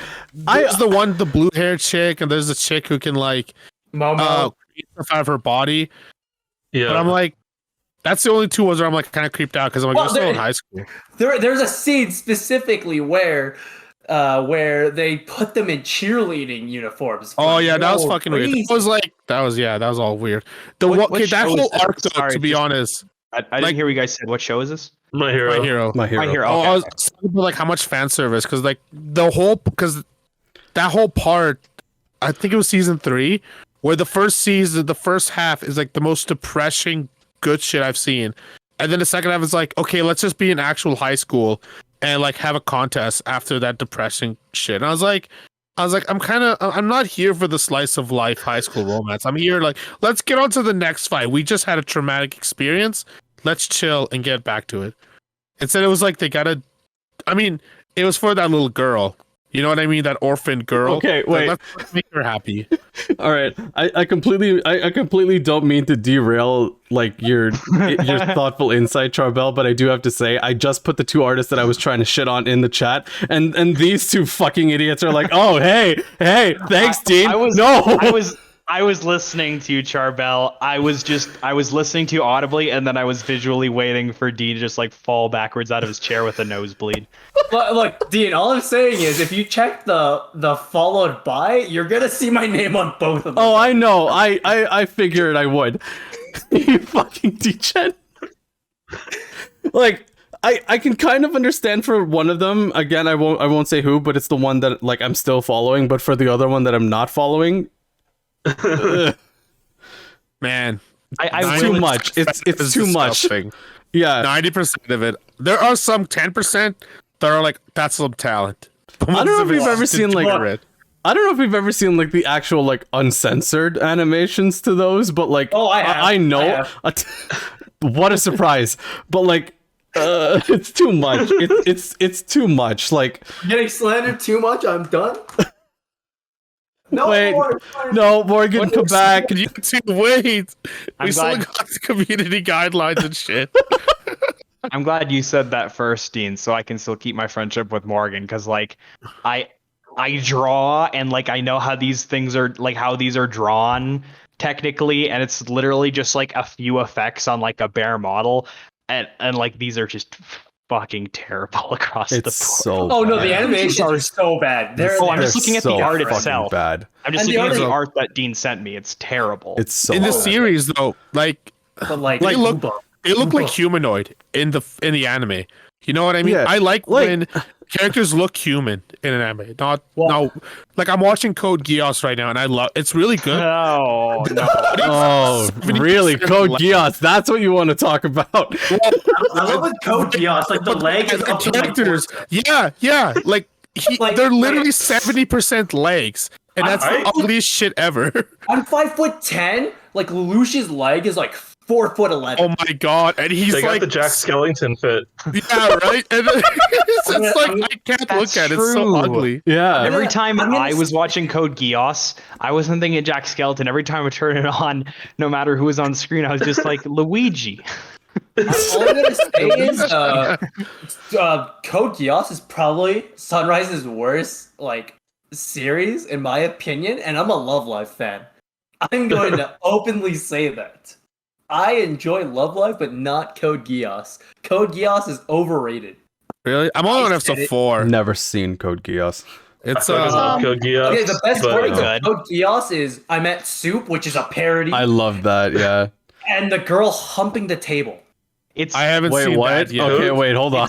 Hold on. Oh, yeah, That's yeah, no, next. Dean, Not you that don't, scene. you don't know. But I've seen I'm at Soup, but I haven't seen the girl humping the table. What? That's in the show. Well, That's in the actual show. yeah, here's the thing. The I'm at Soup is from the bridge. The girl humping the table, that's real. That's canon. Bullshit. Okay, So no. much to look forward to amongst this like world war. This is that one Context is fucking. more or less the same, fucking too. dub where it's like thing. This is that one fucking like anime where apparently no one like they just gave it off to some people and be like, hey, dub this, and it gave up. There's that I can't remember what Stories? it was. Oh, stories. Yeah, Stories, yeah. yeah. Like, Literally, if you search up These guys Table know what's Kun- up. If you search up Table Kun, you get Code Geass in your search. Yeah. I'm doing that. I'll get there sooner or later. Don't do it. It's Don't not do it. worth No, it. okay, don't do it. Okay, no. Share Not worth it. share screen mode. Is it Table Kun or Table Chan? Because I'm not getting it on Chan. It's Does like anyone Table- actually know Japanese? I've always wondered about how that shit works. Well, I was gonna 'Cause say- some of his brothers.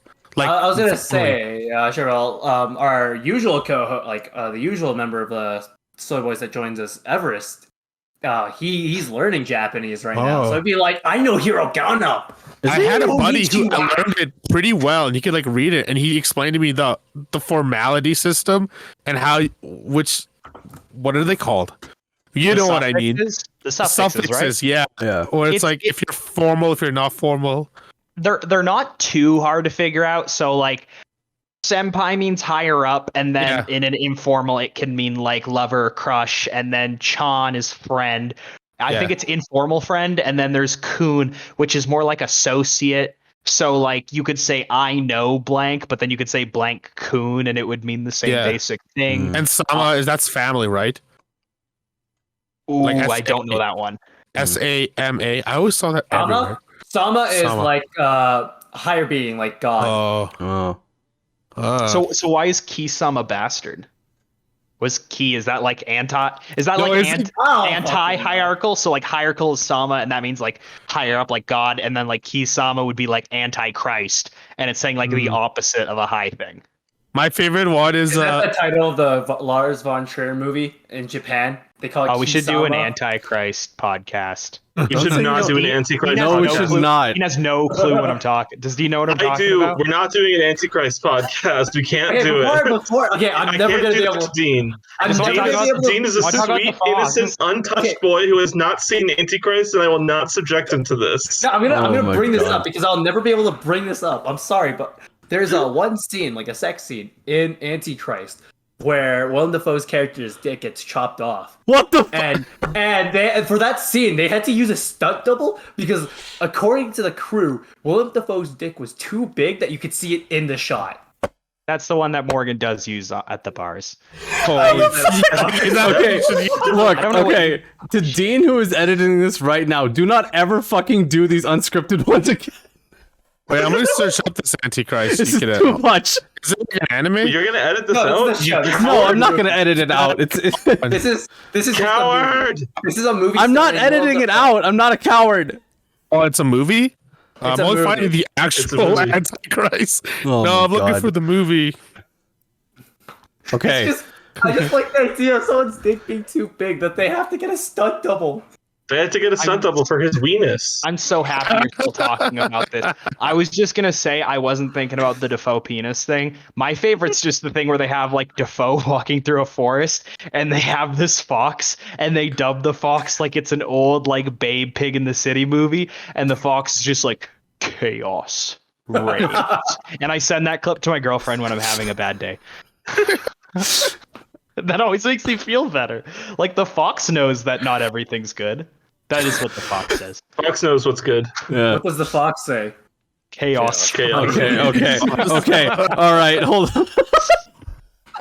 We should probably get back to talking about Shonen. What were we talking yeah, about? where are we? My Hero? No, What we are we were not talking talking about that, Morgan. Oh my God. So yeah, we were. Oh man, this is why we just don't bring up like notable figures within our community. It just causes discourse. This is why we don't bring Morgan and I onto this podcast. or it's case in point that we should with every single episode. Oh. Even if you have no idea what the hell you two are like listening to, it's just gonna go from. It's just gonna be whatever.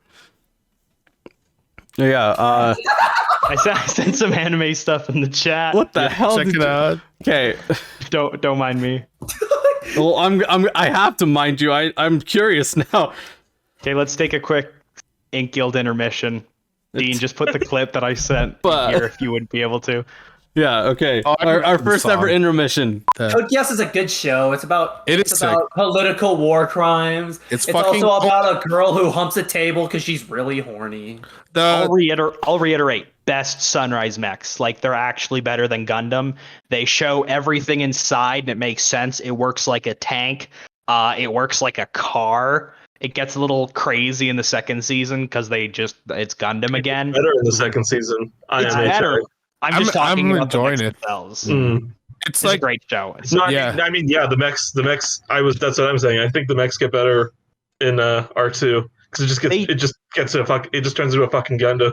They do, but I do really love like classic 80s and 90s Gundams where they really need to like work the brain to see like how are we going to justify this in the story. That's why I love Gundam. That's why I love Gundam, bro. Yeah, but Gundam has like 15 like I try to get into it and I'm like I don't know where to start.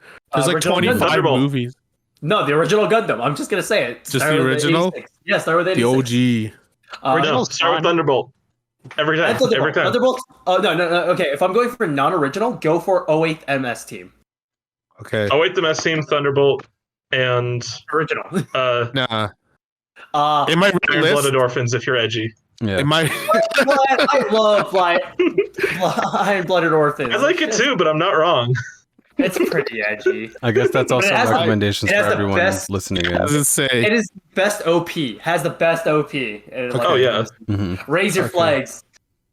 Oh my! If we're doing recommendations now, mine's gonna be. I was looking at it to remember the name, and it's Mech Hunter Mellow Link, and it's a really old, really tiny OVA because like 90% of the stuff talked about this episode glazed over me because I don't know about it. I watch like really small, really obscure shit, and Mellow Link shows that realism with the mechs that I liked. And it's a guy who's sent on like a suicide mission where his team gets killed and he needs to kill a bunch of like dignitaries, but he doesn't have a mech and the dignitaries like ride in like Gundam caravans. So he's setting it up like Metal Gear style or like Rambo versus mechs where he's like setting like punji pits and booby traps. And he's got this one like tank gun that he carries around. He's got to set up on like cliffs. Brutal. That sounds sick. Yeah, it's fun how brutal it is. Stuff to add to the list. I'm gonna see Code Geass and Neon Genesis next because it's on Netflix. Okay, Can we talk about a recommendation from me? Watch Eureka 7 or Eureka. Oh, okay, I want to see that because it looked sick when it came out. And watch the English stuff because the English stuff is legitimately really good. Because Netflix made it, right? That's a fact. No, the dub came out before that. Oh, what am I thinking of? Am I thinking of Knights of Sidonia? That's what I'm thinking of. Or yeah. Knights of Sidonia was the best Muse song. Yeah, it is. Muse is also a good song. I think I read like 10 chapters of part 7 of Jojo to Knights of Sidonia because Knights of Sidonia is this like Muse song where they if you don't listen to it, they got a drum beat in it that's like put it 3-4 time and it like perfectly sounds like a horse's feet going. Oh. And it just works so well in like part 7 of Jojo because it's like a cowboy race. It's the West. Yeah. I've only read 6. And I was like, I kind of want to get into 7, but my buddies told me, he was like, just get into it because it's going to be a long time till they animate it. You mean you read the first 6 parts, right? No, I watched up to 5 and then I read part 6. Because when I heard it's Jojo's daughter, I was like, I really want to see this because I like Jojo. I like all this shit. That would have freaked me out. You would have been like a white buffalo if you'd been like, I only read part 6 of Jojo. No. And like you didn't know what happened in all the other parts. You just started with like. You'd be so confused. You're like, what stands and shit. What the fuck's a Florida? To be fair, Morgan, you literally introduced me to Jojo back in high school through just going like random fun facts about part 6. You didn't explain what a stand was. You were just telling me like there's this girl. I thought you were telling me there was this girl in this one like manga you were reading and like she's named after a Jimi Hendrix song and I'm like, so fucking what? Was that me? Who's Jimi Hendrix? Because I was like 14. I'm pretty sure you introduced me to Jojo because you were talking about part 4.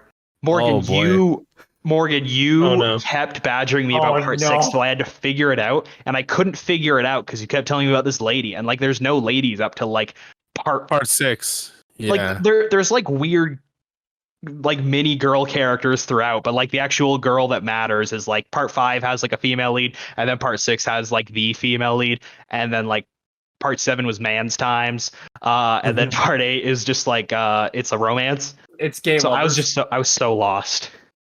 Yeah. Gay Are we lovers with are we still in intermission? Are we done intermission? Or We've been Who knows? I don't know. I think we're just gonna chop it, and then we're gonna continue. Jojo From there. Shonen? Because like Jojo is Jojo.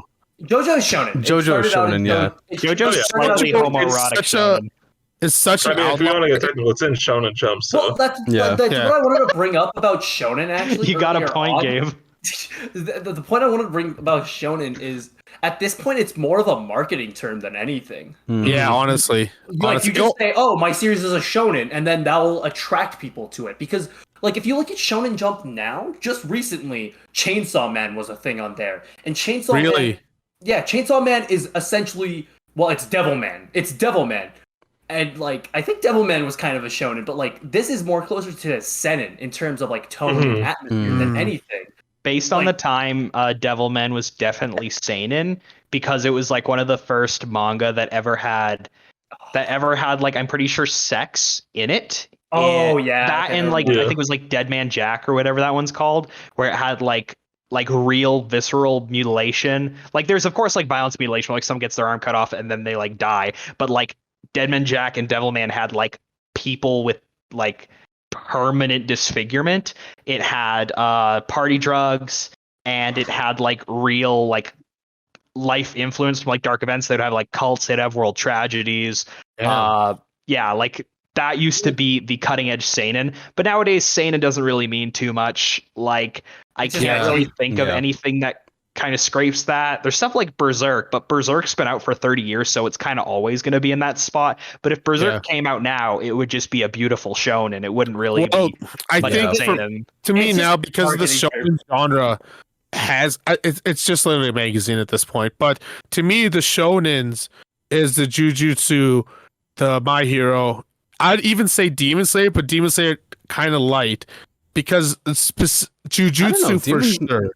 Yeah, Demon Slayer is like one of the like is like the first like some of the few things that come to my head that when it comes to Like shonen, You're yeah, typical like shonen. you know based on what we were talking about before, and I think just in like tone and stuff in general, like it feels very shonen-esque. Like it's the kind of show that is like perfect for a shonen demographic, basically.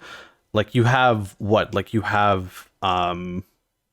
the male like you have your cookie cutter male protagonist, and I say cookie cutter loosely, wide range of characters, tournament arc, like villains, all that shit. Like it's definitely very shonen-esque. Like it's probably the most shonen out there. I think there are some like variations of that. Like I think Attack on Titan is still technically a shonen, but it doesn't really follow a shonen formula, if that makes any sense. Yeah, like I see.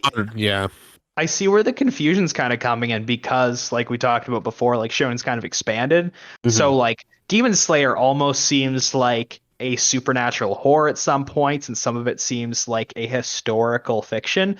And then, like, same with Attack on Titan, where Attack on Titan feels like almost a surrealist art piece in some sections, and sometimes it feels like a science fiction horror, and sometimes it feels like a post-apocalyptic thriller. Right. But like, that's why it's such a big general term. The best comparison would be like big movie genre types, so like romance or horror, and then for video games it would be the same thing but with mechanics. So it'd be like action adventure or shooter, and you can throw like two different things from like different sides of the earth, and they don't look anything like each other, but they can still fit in that box. Right, yeah.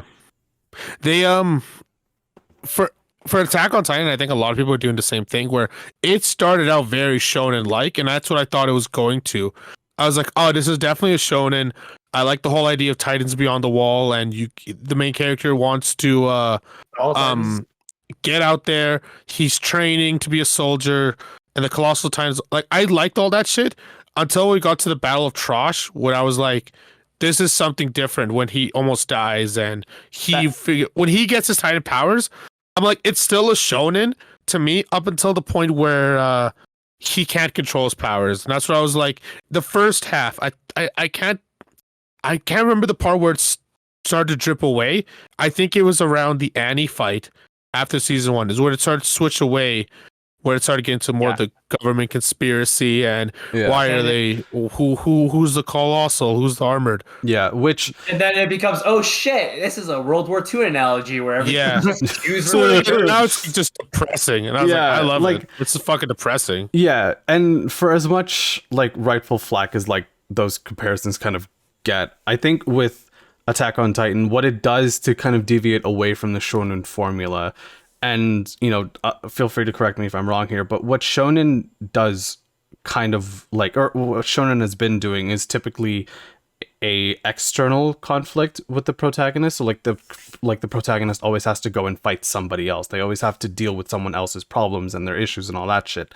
But suddenly, and keep in mind, I haven't kept up with Attack on Titan in a while, but from what I've always understood it as, like, it really gets internal with their conflict. It really deals with like a lot of the characters' motivations, their personal morals, ethics, and how that, like, I don't necessarily want to say gets corrupted, but it certainly like evolves and really changes over the course of the series, which doesn't typically happen in shonen titles, because with shonen like Demon Slayer, like Tanjiro is pretty much the same character in the first season, and keep in mind I haven't read the manga, but in the first season, Tanjiro from episode 1 to episode 26 is still pretty much the same character, but Eren from episode 1 in season 1 to the final season, completely different. Yeah, he's so based now. He's such a based individual. I like that, the changing thing. For Jujutsu, like for fucking, I'm trying to think of like Deku now, and like how the shonen genre is changing for the better. One big thing that stood out to me is the fights are becoming more elaborate. Like in the first episode of Demon Slayer, the art quality, I loved it right away. I really like the style and the aesthetic. But when he threw the axe to trip out the guy to save Desko, I was like, that's fucking sick. And then in Jujutsu, when they started really explain the power system, and same in My Hero, they're like, here's how quirks work, here's its limitations, here's what it can do, what it can't do. Fucking everybody has a weakness. I like that in shonen a lot nowadays, where it's like they're not smashing mountains like in DBZ anymore. That the most they'll probably break a wall. It's like anime writers suddenly realize that, oh, we can punch our way out of everything. And I don't want to get into like spoil Bleach, but Bleach hit that point. And I think Naruto did the same thing with Madara. I remember in an interview he even said that he could not figure out how to kill Madara. And I did like Madara as a bad guy for so long. I did like this old evil that's just been, he's dead now, and they wanted to bring him back because the way to get his vision of the world. Right. But yeah, he was too strong. He was simply too strong. There's like, Naruto. Honestly, sorry, I was just gonna say Naruto kind of just became who could throw the bigger jutsu. Like, can Naruto throw the earth-shattering Rasengan? And I didn't like that. I like it that the new generation is changing, where now it's like, and I'm gonna be like One Piece. I'm only halfway through it, but in the earlier fights, it boiled down to, can my power counteract your power? And sometimes it does, sometimes it doesn't. But then at the same time, they have certain moments where it's like, I'm just gonna punch you to death. But it had its limitations to what the Devil Fruit power could do, which I like, and I'm glad now that the next generation is continuing that idea or changing it up a bit. Well, like, what I like about shonen fights in particular is they're pretty well versed. Like, you'll have your Jujutsu Kaisen, which is purely about the action. Like the way the original mangas are paneled, it's supposed to get your eye moving, and it's supposed to be quick paced and such. And something with like My Hero Academia is they do have like quirks, and sometimes they'll like be smart about it. But a lot of the times, like that one tournament arc with Deku and what's his face. Half and half boy. Todoroki. That's honestly like, yeah, it was kind of smart, like using his fingers and such, but a lot of it was more emotional weight. It's you didn't really need to care about the mechanics of the fight. It's more about just like him trying to get Todoroki feeling at his best. I'm gonna yell and scream and cry because that's kind of what My Hero Academia does best, is just the emotional weight behind everything. Yeah. Like every time you get to an All Might fight, sure, there's that hype punch, but that's all it is. It's just one big punch. And then you realize, it's like he's like dying. He's like fucking coughing up blood next scene. Sure, whatever. It's just a punch, but like the emotion behind that punch. Mm-hmm. Yeah. When he's screaming Detroit Slam Punch or whatever. Yeah. You feel that way because of just how well the storytelling is now becoming. Same with Bakugo. Like the develop, especially My Hero. Like in Naruto, the classmates don't fucking matter. In My Hero, the classmates matter, and they always see what's this guy, or what's this classmate's progressing with Deku, which I like because in Naruto, only Naruto's the only got strong. Everyone else stayed pretty much the same level. But what I liked about this is a trope, the idea of explaining your power to the enemy. I've always hated that. Even as a kid, I was like, why would you do that? Now, in how they change it up is the main character figure it out on its own. Because I did like those inner monologues of Deku, like analyzing the attack and figuring it out. And then another thing that made me laugh about the My Hero tournament arc is like everybody knew everyone's powers in the school, which made sense because it's like in Naruto, you guys never once sprawled, for a practice. You literally don't know anything about each other. What the fuck does Shikamaru do? He does this, but like, what does that mean? Why's your dog following him around every 5 seconds? Like nobody ever noticed the dog. Yeah, I think it's more or less just like, and I guess to like kind of just like kind of explain for everyone who's listening, for our audience, it's basically just comes down to like advancements, but like just better ways of telling stories. Like shonen anime, I think, has really stepped up when it comes to storytelling in particular. Like everything you guys had been kind of saying has been evidence of shonen accounting for its audience lately, because nowadays it's not just 13 to thing. Now it's not just 13 to 15-year-old boys watching shonen anymore. It's literally everybody. Yeah, literally. So many people are watching anime. Like so many people are watching anime. So many people are watching video games. But I think anime in particular, just like it's like video games where it's always been like a little niche, a little thing that some people have had to grow up with. And so what I think a lot of shonen does nowadays is that it remembers that, like it acknowledges the fact that like, yeah, some of you grew up with like classic titles like Naruto, Bleach, all that shit. But at the same time, it's accounting for the fact that you grew up. So like storytelling is better. Like plot consistencies are still there, but it's not as much. Like storytelling in general in anime, like has gotten better. Yeah, I agree. They're definitely improving upon. And this is my one little critique about shonen, that like I can't draw anime, but if I ever were to make my own shonen, one thing I want to do is the main character just fucking dies. And just I want to have a show where characters are dropping dead left, right, and center. I don't when a character is going into a fight, this might literally be their last. Yeah, I would love that shit. Just the George R. R. Martin of shonen. I would love that shit, honestly, because I hate it. Because in Naruto, half those classmates don't fucking matter. I was like, how about you just start killing them off? You know what I mean? I think the problem with that is, I guess like to bring JoJo Part 3 as an example. Hey, I was gonna do that. No, screw you. Abdul,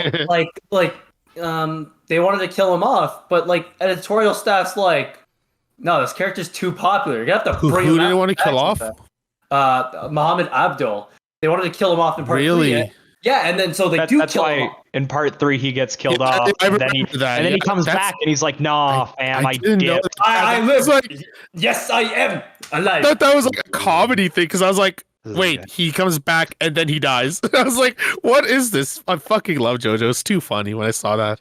Like editorial staff, like I think that's a thing that a lot of people don't realize is if your editorial, like your editor does not like what the creator is doing, like, oh, fucking, we're gonna have to go to like tropes. We're gonna have to get tropey because editorial doesn't like Here's it. my fun fact. Yeah. So I read Bleach to the very end. I really love Bleach. And I like Tadeko. I always want him. I wouldn't mind meeting him, honestly. But anyways, he had an interview once, and someone asked him like, "What would you tell for like new manga artists?" And he's told him, "Don't work for Shonen Jump." Like he fucking hated Shonen Jump. This is from obscure website, so don't quote me on it. But like the Fallbringer arc in Bleach, the last season of the anime, got cut short because sales were dropping. Even though I liked the Fallbringer arc, they weren't working it. So they were like, "Hey, cut it short now." That's why I felt rushed. Get on to the next arc because sales are dropping. And he fucked because he didn't want Bleach to go into the Soul Society and all that stuff originally, but he made it work. And yeah, he has a lot of beef with their editors and Shonen Jump and all that shit. Yeah, kind of off thing, like real kind of off thing, but it actually like annoys the fuck out of me whenever like big companies see like a slight decrease in sales or like a slight decrease in engagement, and they're suddenly like, oh fuck, it's failing. We need to just like insert like classic shit people will love, and that'll make it better. Yeah. Like, no. I like mean, you're just making it generic at that point. You're losing the like creative vision that like the author had intended. It might not always line up with what you wanted, but there are people who invest in that shit to begin with, right? And funny enough that we say this, or we're touching on this because that's our next episode. I just want to play devil's avocado here with like editorial staff. Like the reason why they like, hey, you should try adding this, try adding that, is because usually that means like keep in mind last year Shonen Jump cut around like 8 or 9 series. Like they either ended or they cut them short, and they introduced like 10 because like they're trying to like make these more memorable. They're trying to like that's why they're trying to like gauge through the polls to the numbers, is because a lot of series like Shonen Jump, they don't care. They're desperate for the big hit, so they will cut you if they see a dip in numbers. Really? Like, I definitely wouldn't villainize editors in general. They're similar to like a lot of managers at jobs where they're trying to make the product come out the best that it can. Mm-hmm. The best example I always go to is so you guys know Spawn, right? Yeah. Like the superhero. Yeah. So Yeah. like the Spawn guy wrote Spider-Man for a bit, and he did an X-Men comic too for Marvel. Todd and McFarlane? Yeah, Todd McFarlane. So Todd McFarlane took these like really dark turns with Spider-Man, where like the Lizard was basically like a werewolf eating homeless people. Like he had these really visceral Spider-Man stories that hadn't been seen before, and they were like, honestly, Todd, you got to push it back a bit. We're gonna try and give you another editor, but if you go against our wishes again, we're probably gonna boot you from Marvel. And he did this X-Men story where like Juggernaut gets stabbed in the eye. Yeah. And they were like, yeah, we can't really keep you anymore because this isn't the Marvel brand. And he went on to do Spawn, and Spawn was like the highest grossing indie comic of all time. It was like close to the numbers of a Marvel series, but to be completely honest, I don't think it would have made the numbers if it was a Marvel series, because there's so many Marvel series that attempted to be like a Spawn or like any of those crazy 90s comics.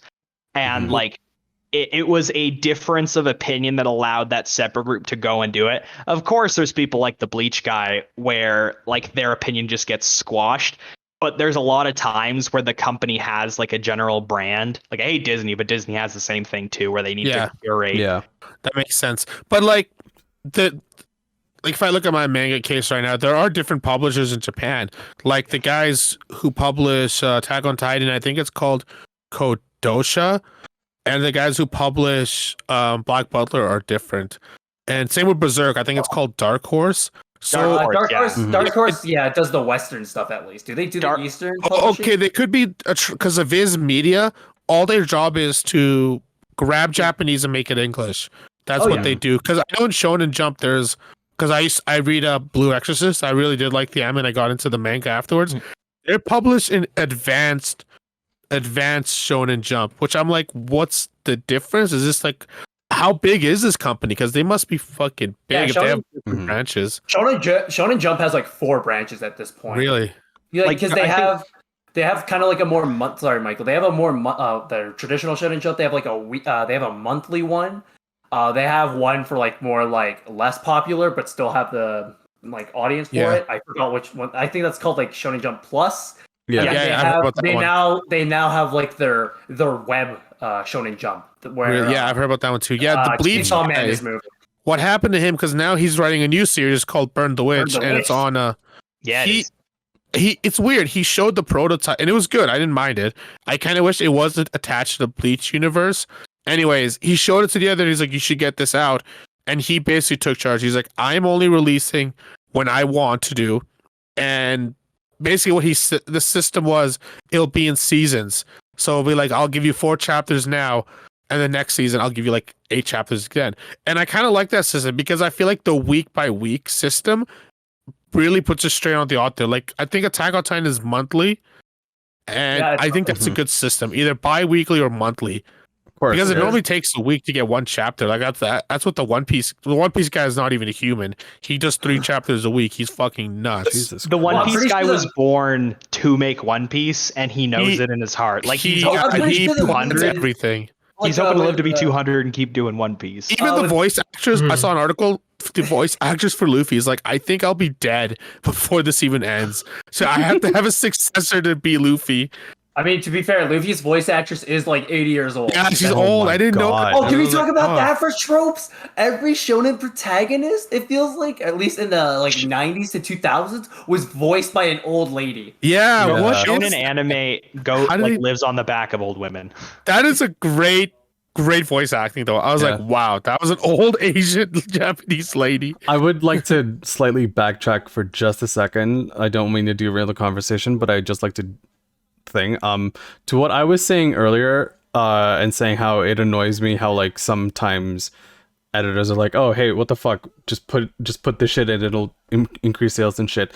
I don't mean it with any offense. I know you guys are trying to help us. Please work with us. Okay, just we have Not great burning bridges. Yeah, we're not burning bridges. Go burn every bridge Just- I have to.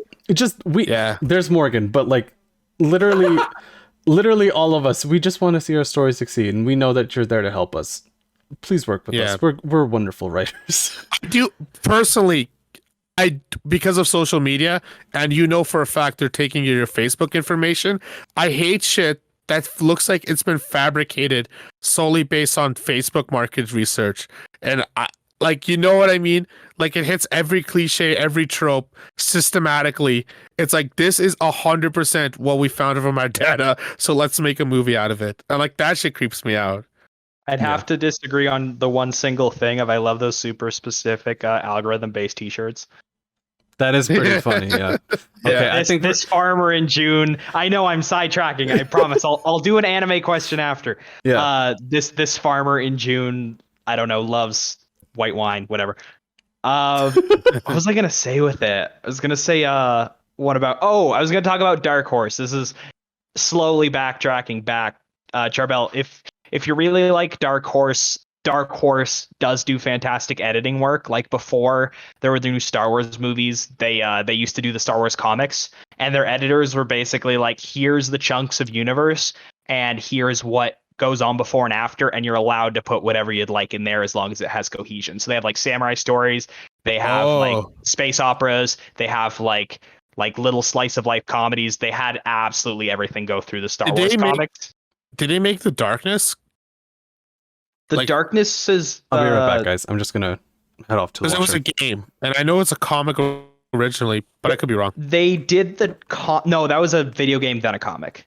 Okay, and they did the adaptation of it. But yeah, okay. They just let people go off. Like, let me check. I think I have, because while Dean's away, we can just have this be a whatever podcast. Yeah. I have He has a lot of hours to record. No, this was Wildstorm. I have the Darksiders comic. Okay. Like, this is an example kind of that type of editors letting you do whatever. And it has the where was it?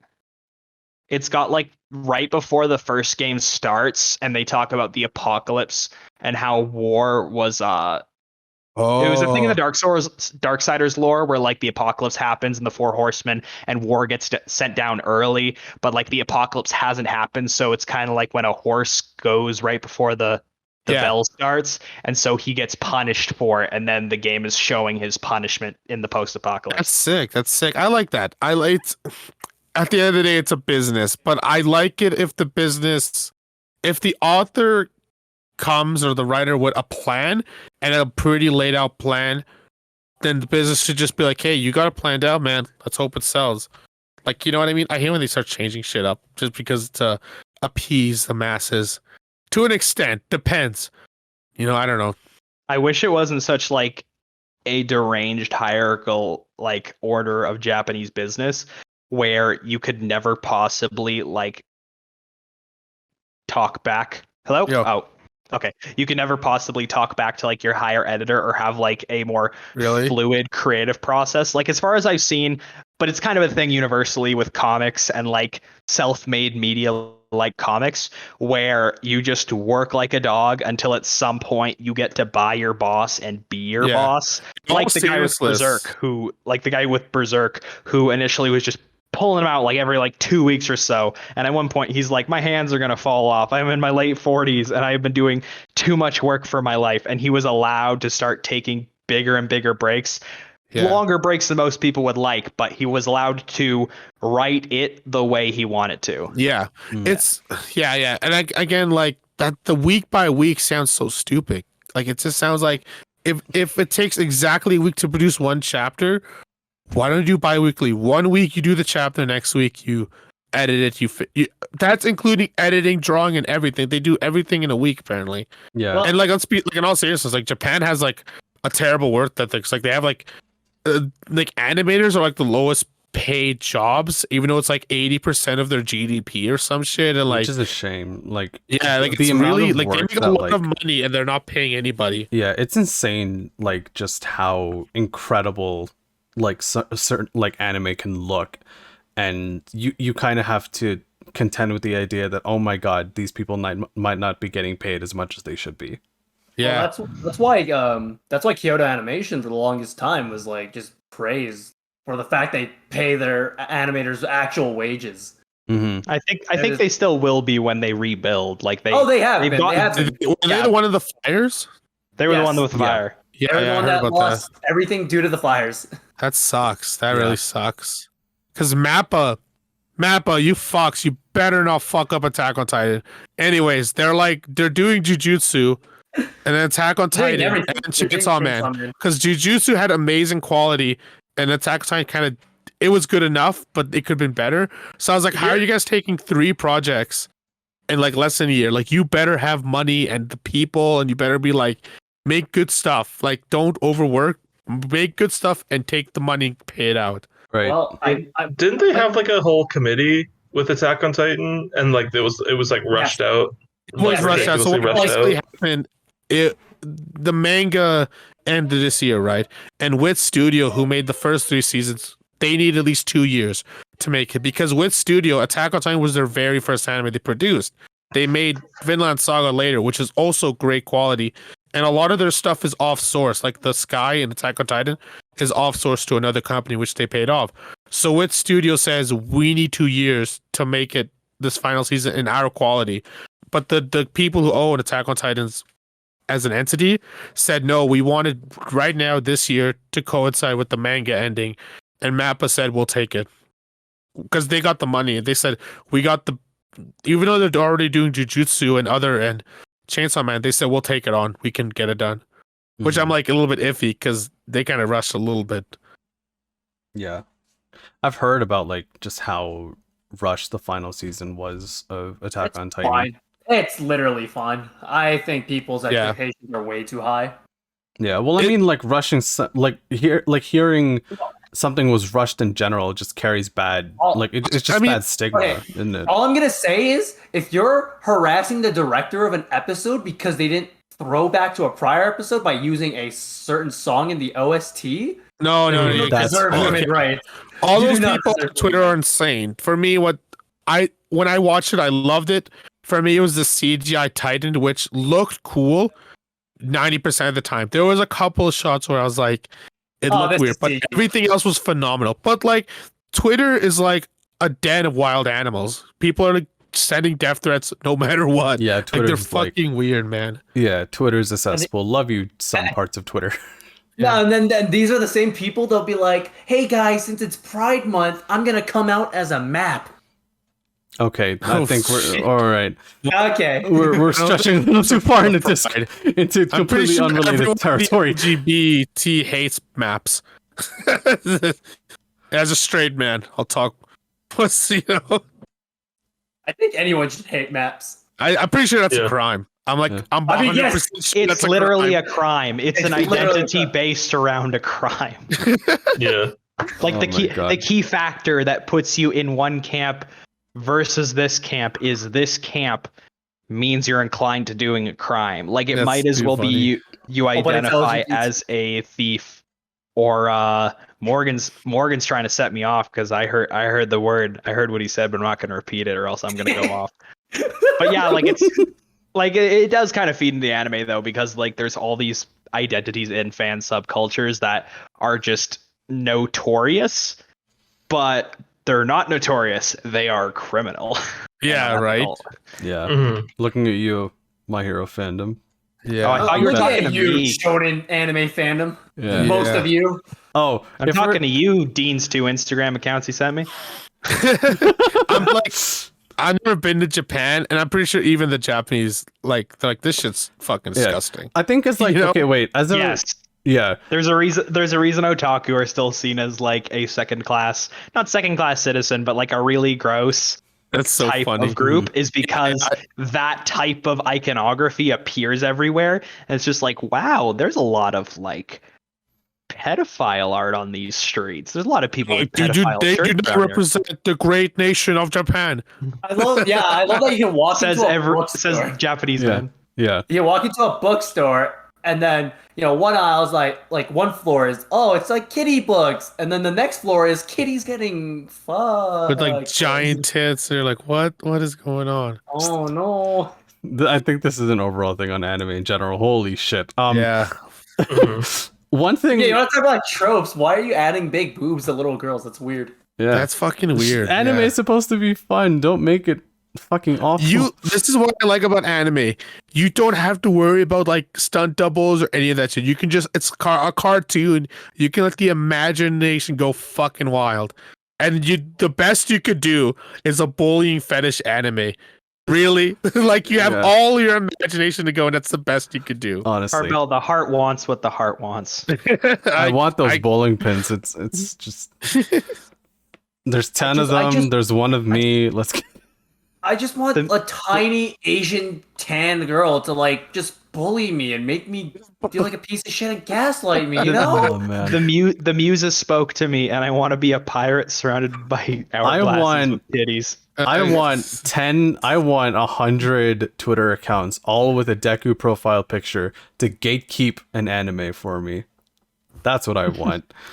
I will say, this is controversial hot take. I think gatekeeping is fine. That is, I think and for- I I don't think agree for with Morgan you at it's- all. I think for Morgan specifically, it's fine because Morgan's got like this really tiny gate that I love to just step over in regards to like every piece of media that he knows that I don't. That's literally like. It's like our thing. Look, I just want to gatekeep secondaries, okay? Please. Yeah, I think like if you want gatekeeping, I think is just. I'm of the opinion just stop it. Let people in. Like you can be divisive of like shit that happens within the show, but if you're just not letting people experience the show for themselves, fuck off. Well, all I'm saying is like, I'm fine with you entering a fandom, but like, don't pretend like you know everything about a fandom and then like police it. Well, that's one pet peeve. Yeah, Yeah. I think Please watch gatekeeping the works show. as a defense. Because I think with the social media and everyone want to get their likes, I hate when someone's like, it's like, oh, I love this show, or I'll never watch the show because of some controversy. Well, I'm like, well, did you see it? No. And I'm like, There's a reason. watch There's it. a reason why. Please like, watch it and then form your own opinion. there's a Because reason you can have a why different the- interpretation if you watch it. Of course, There's a yeah. reason why the meme like Persona fan but- 5 fan is excited to play the game for the first time exists, and it's a very big meme in the community. But Please, let's just gatekeep. one that I'm gonna like devil advocate myself.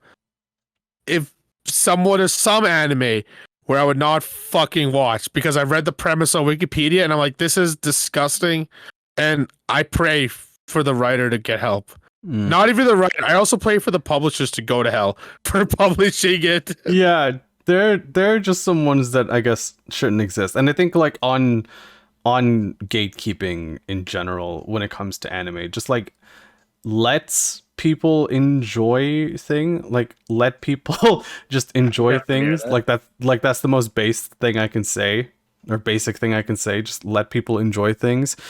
If you want to have conversations about characters and shit, that's cool. However, don't just start suddenly gaslighting like newcomers just because they don't agree with like character A's shit or something. Yeah, or like that's one thing, right? Like another thing when it comes to gatekeeping is like, I think particularly in anime especially, like don't gatekeep cosplay. Yeah, that's Like, weird. really do not gatekeep cosplay. Like if black people want to cosplay these characters, let them. Oftentimes they look amazing, and there's these assholes in the comments being like, oh, they're supposed to be Japanese. Fuck you. They're supposed to be Japanese. Fuck off. It's a But then, cartoon, buddy. okay, let's play devil's advocate again, because let's burn the bridges. Why not? They're the same people that will be like, okay, this isn't really anime, but there's this like Sonic fan art that I saw recently, and he's like, there's this one person who's like, why are they white? Knuckles is a black-coded character. And they redrew the character as black, and the artist is like, the original artist is like, please don't do that. That's not very nice. Yeah. He's like, well, I'm trying to. Knuckles is just like an what? There's an animal. He's literally like, the kidnap. He's got like these feature- very abstract Jamaican and Aztec references. So like, because he has Knuckles has dreads. And if you read the Sonic comics, like I get what Morgan's getting at. If you read the Sonic comics, they do have Aztec pyramids, but like all these characters are clearly based on like a Japanese person's idea of like a California person, and that can be any race, presumably white, presumably why there's been white voice actors the whole time. There's this freedom to draw them as whatever race you'd like. But like, understandable, it's more related that way. What's kind of funny? Don't police it. Like people who art edit and like, oh, I'm doing you a service by like changing your art. What's really funny? What Dean just said, and what's the other guy's name? Morgan. Me or him? Yeah, you. Oh, I'm Morgan. Morgan. So what What's your Morgan name? just said are like two different sides of the angle, but those negative people are both saying the same thing. They're both saying, let's keep the races in their own, like, you know what I mean? They both want to keep the races in their own group. Yeah. Even though they're from two different angles, but the bad guys are thinking the exact same fucking way, which is creepy. Yeah, just don't gatekeep. It's like it's anime as a medium is like becoming for everybody. It's not just for like us who watched it in high school and got shunned for it. Like it's not that anymore. Like if people want to like cosplay these characters, if they're not Japanese, let them. Call them out if they're suddenly like Asian fishing. Definitely do that. But if they just want to cosplay a character that they enjoy, let them do that. Like don't be such an asshole about it. Well, all I'm saying is I will gatekeep at certain extents. Yeah, I guess there's Morgan, but seriously though, there's an exception. There are some animes get to deep shit and it's good shit. And at the end of the day, that's all we're here for. Look, all I'm saying is Japanese people probably don't like you because they're xenophobic. That's fact. That is another big thing with like anime fans versus like anime tropes. It's trope with fans where it's like the really hardcore yellow facing of the entire thing, like just this very large scale taking of the industry and the media.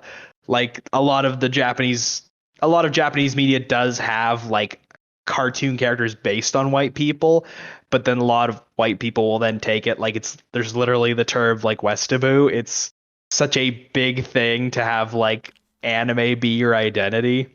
Oh yeah, fuck those guys. Like it's a TV show. Settle down. Get something more substantial than that. Yeah. But seriously, if we're gonna bring this back, rapid fire. Best anime intro, Sonic X. Okay, everyone else go. Sonic X is a banger. What else we got? I One think Piece Charbel's rap. gonna do the Naruto one. The One Dude, Piece rap is unironically hype.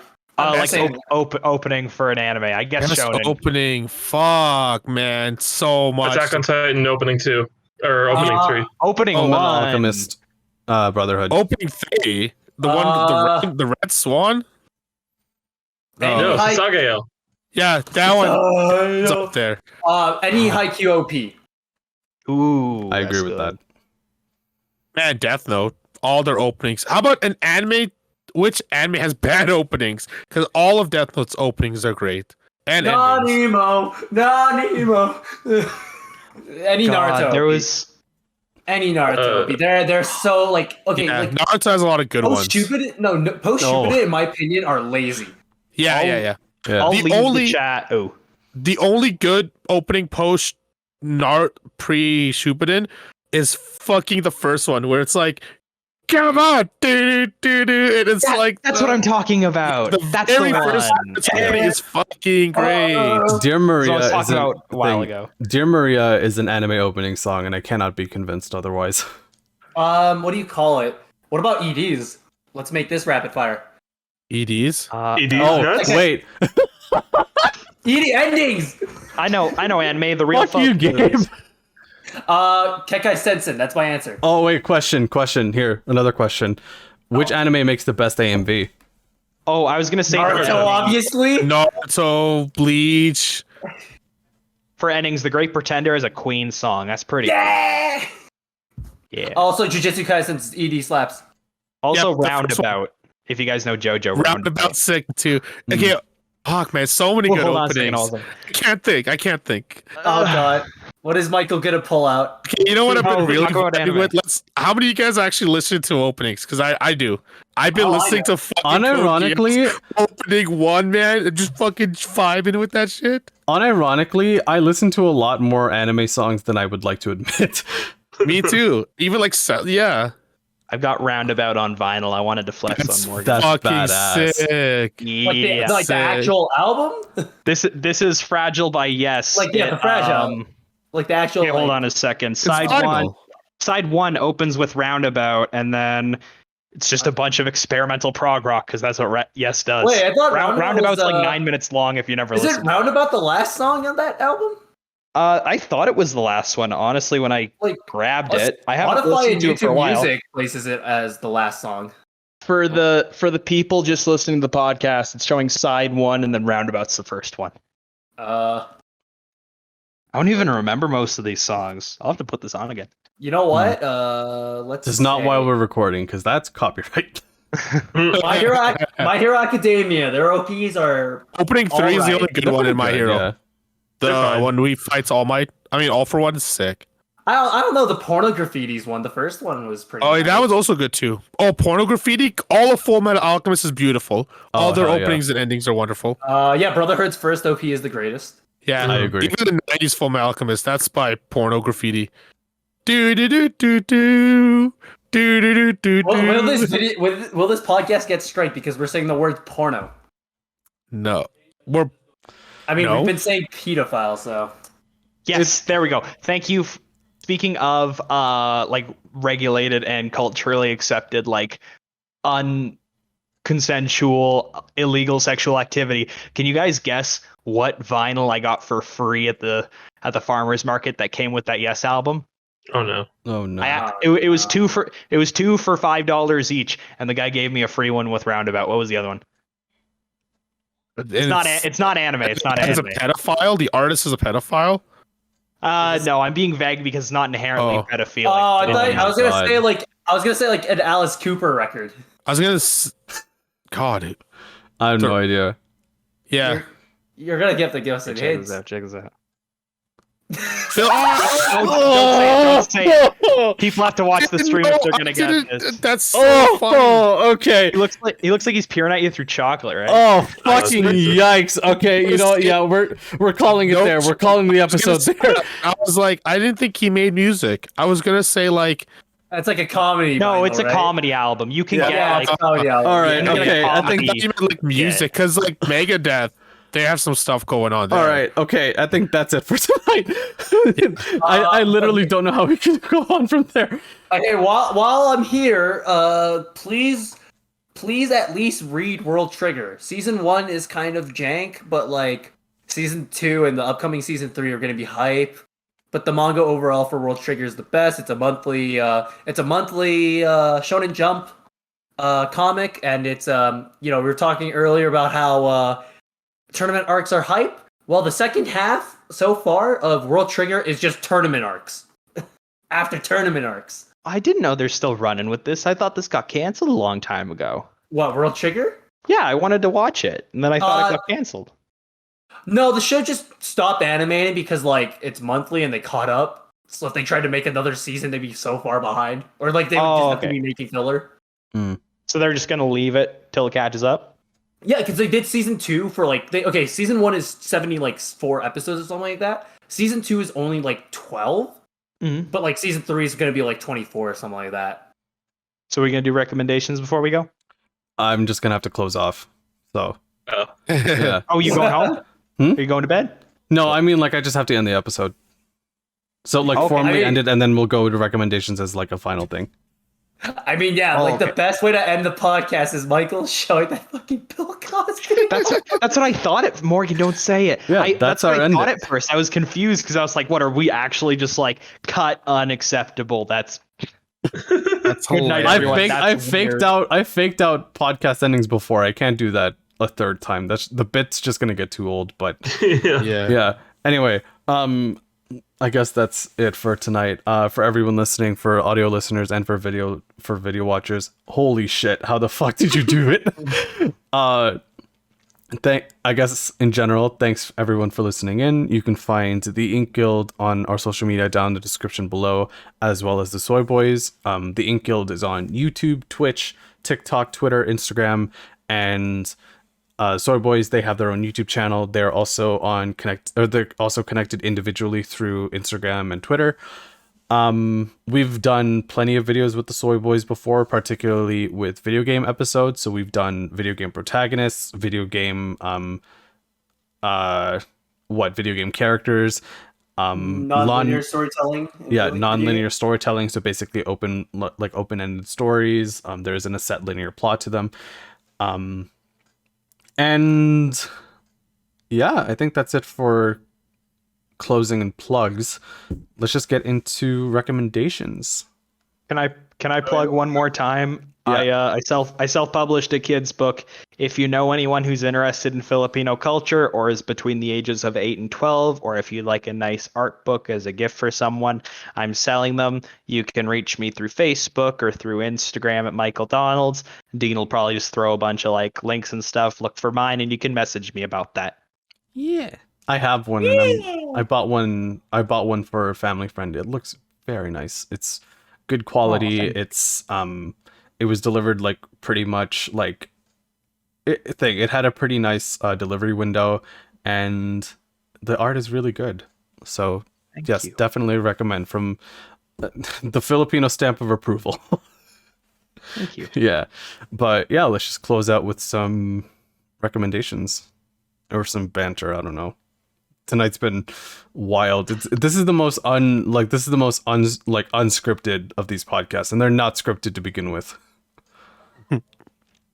Look, you didn't give me bullet points, so I just spewed out bullshit. I didn't have bullet points myself either. I we've been with these episodes that are like not even like we don't even prepare bullet points. They're like the most fun to like participate in. Like you kind of just like get your thoughts out there and shit, but like they get long. Yeah. Like I see. Oh, sorry, Dean. No, go ahead. I was pretty much done.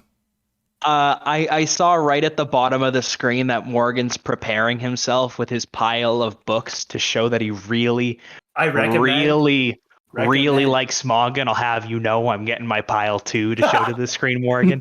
I'll show you, Morgan. I'm getting called out here. All right. I guess while Michael does that, I guess a recommendation for me is just to check out Haikyuu. It's still one of my favorite anime that I've seen recently. Sports manga of all time. Yeah, it's fun. Characters are great. It still has a lot of familiar shonen tropes, but makes it fresh and fun and engaging. And god damn, it's really cool. They're like their arcs, I think in the anime is it's 4 seasons now. Yeah, probably. Yeah, Like they're 6. good. Yeah, they're good. They're very good. I could have also recommended Haikyuu because that's like actually one of my favorite mangas of all time. I'm only an anime watcher. I don't know the manga.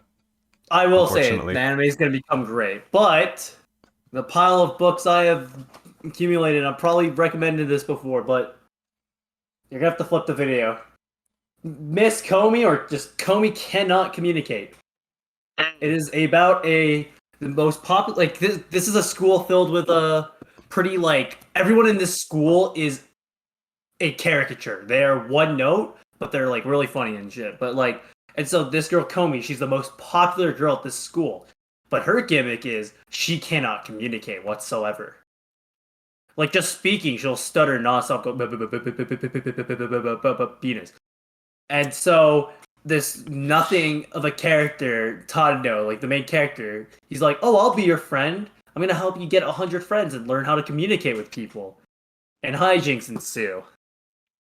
Like literally, I think the first word she actually says is like poop flavored Doritos or something like that. It's actually fucking me. Like I need to read it. Oh god, let me pull it. But no, it's funny. It's just like it's just a really funny gag shonen. All right. And everything is cute. Also, the best girl might be a guy, unfortunately. That's a trope. That's it. That's it. We could have talked about traps. We really could have. We really could have, because for some reason traps are so popular in Japan. Japan just really likes the idea that trans people are just doing it to fuck with normal people's heads.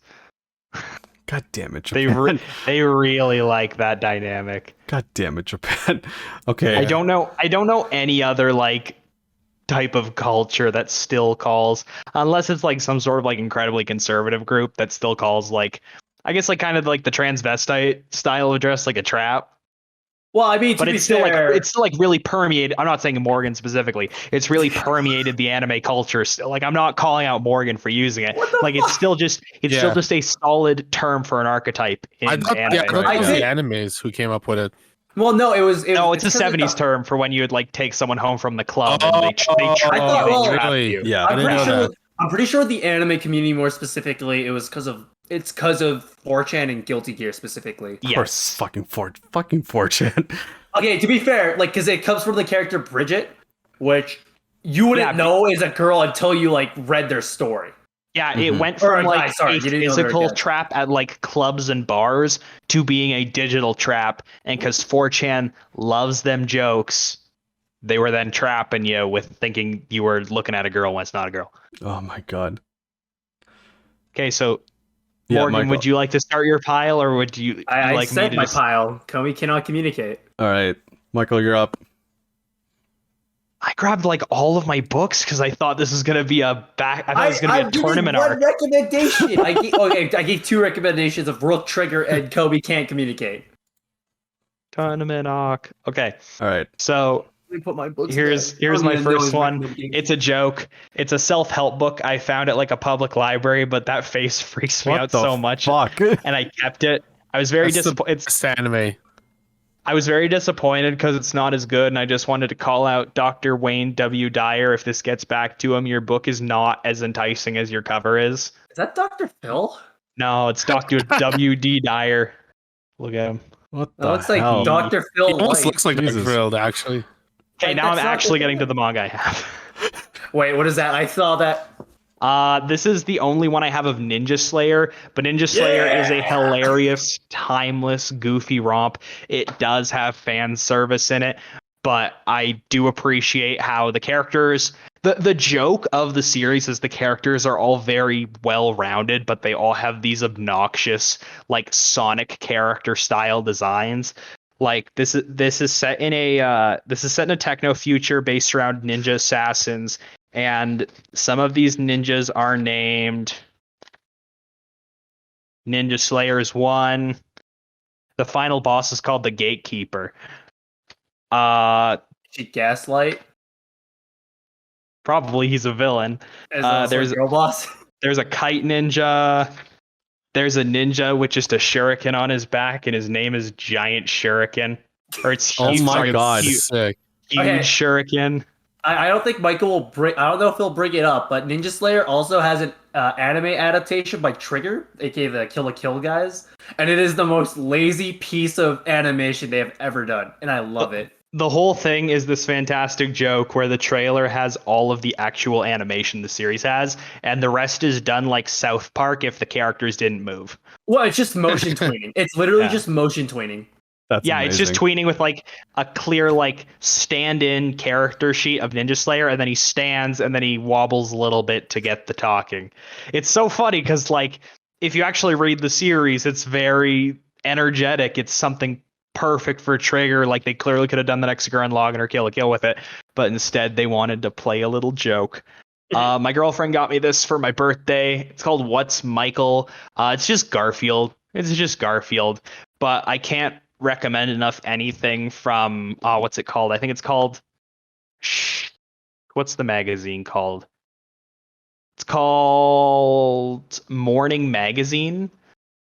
Morning Magazine is an old shoujo magazine. It's got some really good stuff. Like my top 3 favorite manga from it is called Club 9. I know this whole episode was shonen, but I'm going to throw a shoujo in there. Club 9 is like Sex in the City, but as a manga. And I love it to pieces. This isn't the manga itself. This is an art book that I had, but it's an Evangelion art book, and Evangelion's fantastic. Charbel will find out about that. It is, for good reason, known as the Star Wars of Japan, because it set up or destroyed many of the tropes that we were talking about. It has fantastic commentary on... That's what I want. That's sexualization of its female characters, around the mindsets of these characters and why they do the things they do, and it breaks into the idea of these people act in the inhuman way that they do in anime because they are broken people. Right. There is an anime adaptation of some Junji Ito short stories. The specific one I'm holding is Uzumaki, also The Spiral. It's a horror classic. It's usually known as the best horror manga because horror manga doesn't really have too much justice to it, but he definitely does. There's a fantastically goofy live action horror movie of this as well.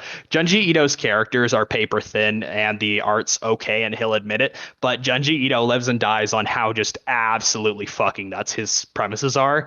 Like, he will take some of the most basic horror tropes and then just simply replace them with something else. Like Uzumaki has it where every horror event is related to a Spiral theme of the shape of the spiral. Mm-hmm. So like there's like a werewolf transformation, but instead of a werewolf, the person turns into a slug. Did he make that manga of like the walls cut in half, mountains cut in half, and there's like human shaped holes in the mountain? That's fucked up. I read that, and it was fucking amazing. That's the shit that he does. That's one of his like small ones. If you want to see that like taken to its full extent, I would say Uzumaki or Gyo are the best. Gyo, however, is fucking gross. Because that small one was horrific. That was fucking unbelievable what I read. Gyo, it was in the middle of the night.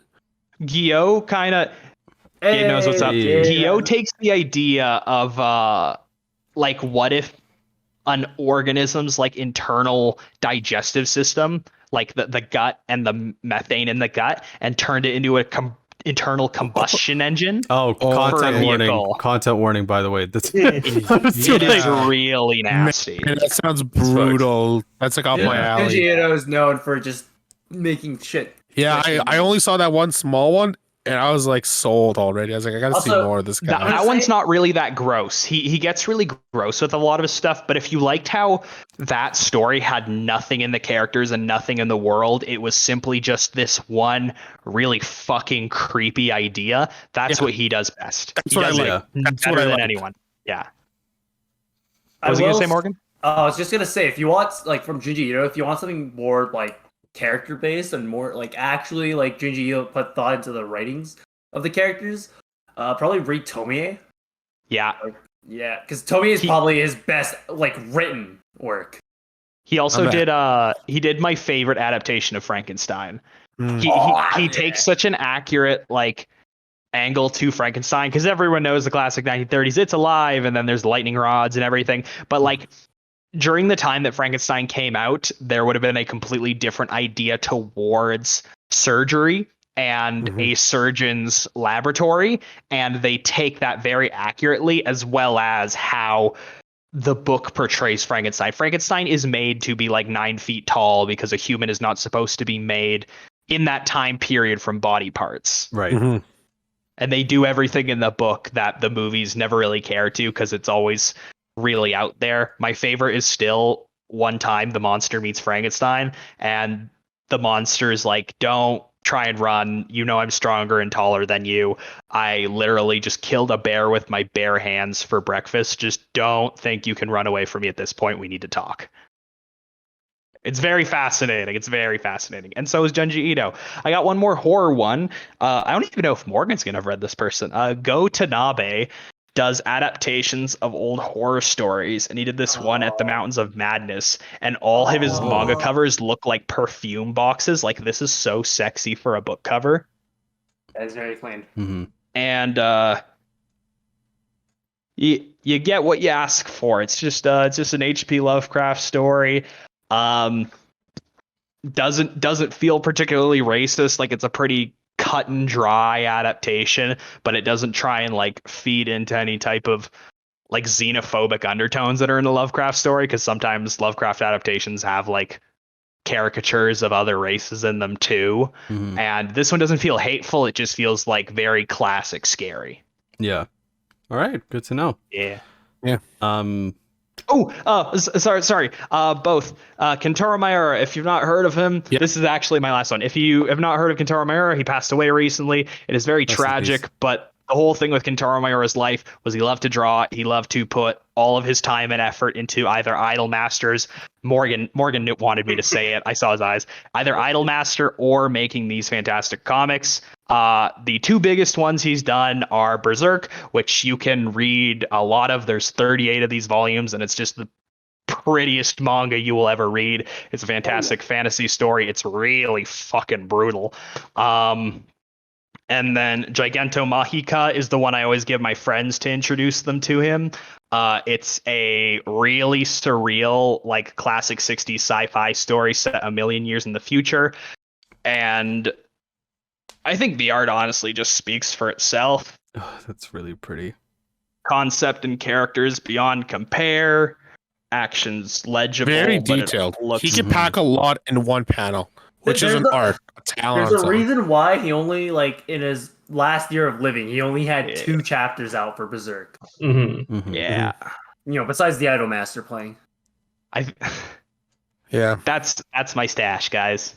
All right. Yeah, I'm gonna recommend one little quick anime. It's underrated, but watch Vinland Saga. If you like Anglo-Saxon England and Vikings, it is phenomenal. It's the same guys who produced season 1 of Attack on Titan. It's not really. It's kind of a shonen, but it's fucking brutal. It is great. Again, it's called Vinland Saga. I think there's like 25 episodes. Nice. Gabe, you got any quick shouts? Yeah, I have a bunch of quick shouts. I've been popping in and out of camera because I've been like scrambling to my big bookshelf over there to just grab whatever manga I could to do some quick fire. But first, I want to give a quick shout to this anime I've been watching recently which is like, it's a pretty popular seinen. It's called Monster, and I've been watching it recently for the first time. It's fucking incredible so far. I want to give a quick synopsis of what Monster is about, but I went into it completely blind, and I think that's a good way to go into it. So I'm not going to say what it's about, but what I will say is that it's literally on YouTube for free. There's nothing stopping anyone from just watching it right now. Go fucking watch Monster. Look at it's on YouTube, both in sub and dub. All the episodes completely for free. So go fucking check that shit out because it's probably one of the best animes I've ever seen. As for my fucking huge manga collection, I've got so we were talking about Junji Ito. I wanted to talk about Junji Ito's fucking insane adaptation of one of the most painful books ever read, his adaptation of No Longer Human, which hurts. Nice. It hurts everything in my body to read that book. It hurts. I have both the his version of it and the original version, and it's one of the hardest reads of my entire life. Basically the original author, I can't remember his name at the moment, but he was a very troubled person, and that comes through with a lot of his writing. I'm pretty sure he died like shortly after publishing his book. So there's that. As far as my more cheerful manga, I've got naturally. I've talked about the series a lot on the podcast. I've got Chainsaw Man, of course. Mappa's coming out with an animation for that soon. I have another one of Tatsuki Fujimoto's, which is another fucking masterpiece called Fire Punch. Yeah! I think I've recommended Fire Punch in the past before, but for those who haven't, I haven't recommended it to. Basically, Fire Punch is about a man who is always on fire. So, and he's looking for revenge. I have this one that I don't actually know what it's about because I've barely read it, but I want to recommend it on the art alone. It's called Biomega. Yeah. I'm just gonna flip open like some. If you just look up like Biomega art, the art in this fucking manga is fucking insane. It's Biomega. Biomega reminds me a lot of Junji Ito's stuff that doesn't have any character in it, where like the story's literally just a guy goes to a zombie space planet, right? And he's just biking, and it's just the stuff he sees while he's biking. Yeah, it's almost all like visual shit of just this insane art. It almost looks like Terraformers. I haven't read Terraformers, but it looked sick. The next one, I'm not going to say much about what this one is about either, but I will say that I think Hell's Paradise, Jiga Karaku, is going to be the next Jujutsu Kaisen or Chainsaw Man when this shit gets animated. This is going to be the next one. Yeah, I've heard about it. Read it or wait for the anime. I heard a lot. It looked good. Well, this one is another very painful seinen manga called Goodnight Pun Pun. Oh no! Oh fuck! You bring back memories. More very painful memories for everyone who's read fucking Pun Pun. Can you just like, just so that people understand the super weird dichotomy in this book, you just get like one frame of Pun Pun with a person? Because hang on, I'll find a good one. Hang on. I'm not familiar with Pun Pun. Pun Pun is more or less just like a really dour. Sorry, Gabe. Do you want to go? So yeah, Pun Pun is basically it's as you were saying, it's this extremely depressing story, of like just this boy Pun Pun growing up and just living like the most painful early adolescence life. But Pun Pun is drawn like this. That's Pun Pun. That is the character. That is how he's drawn throughout the series. Oh my god. The rest of the series has this super like realistic art.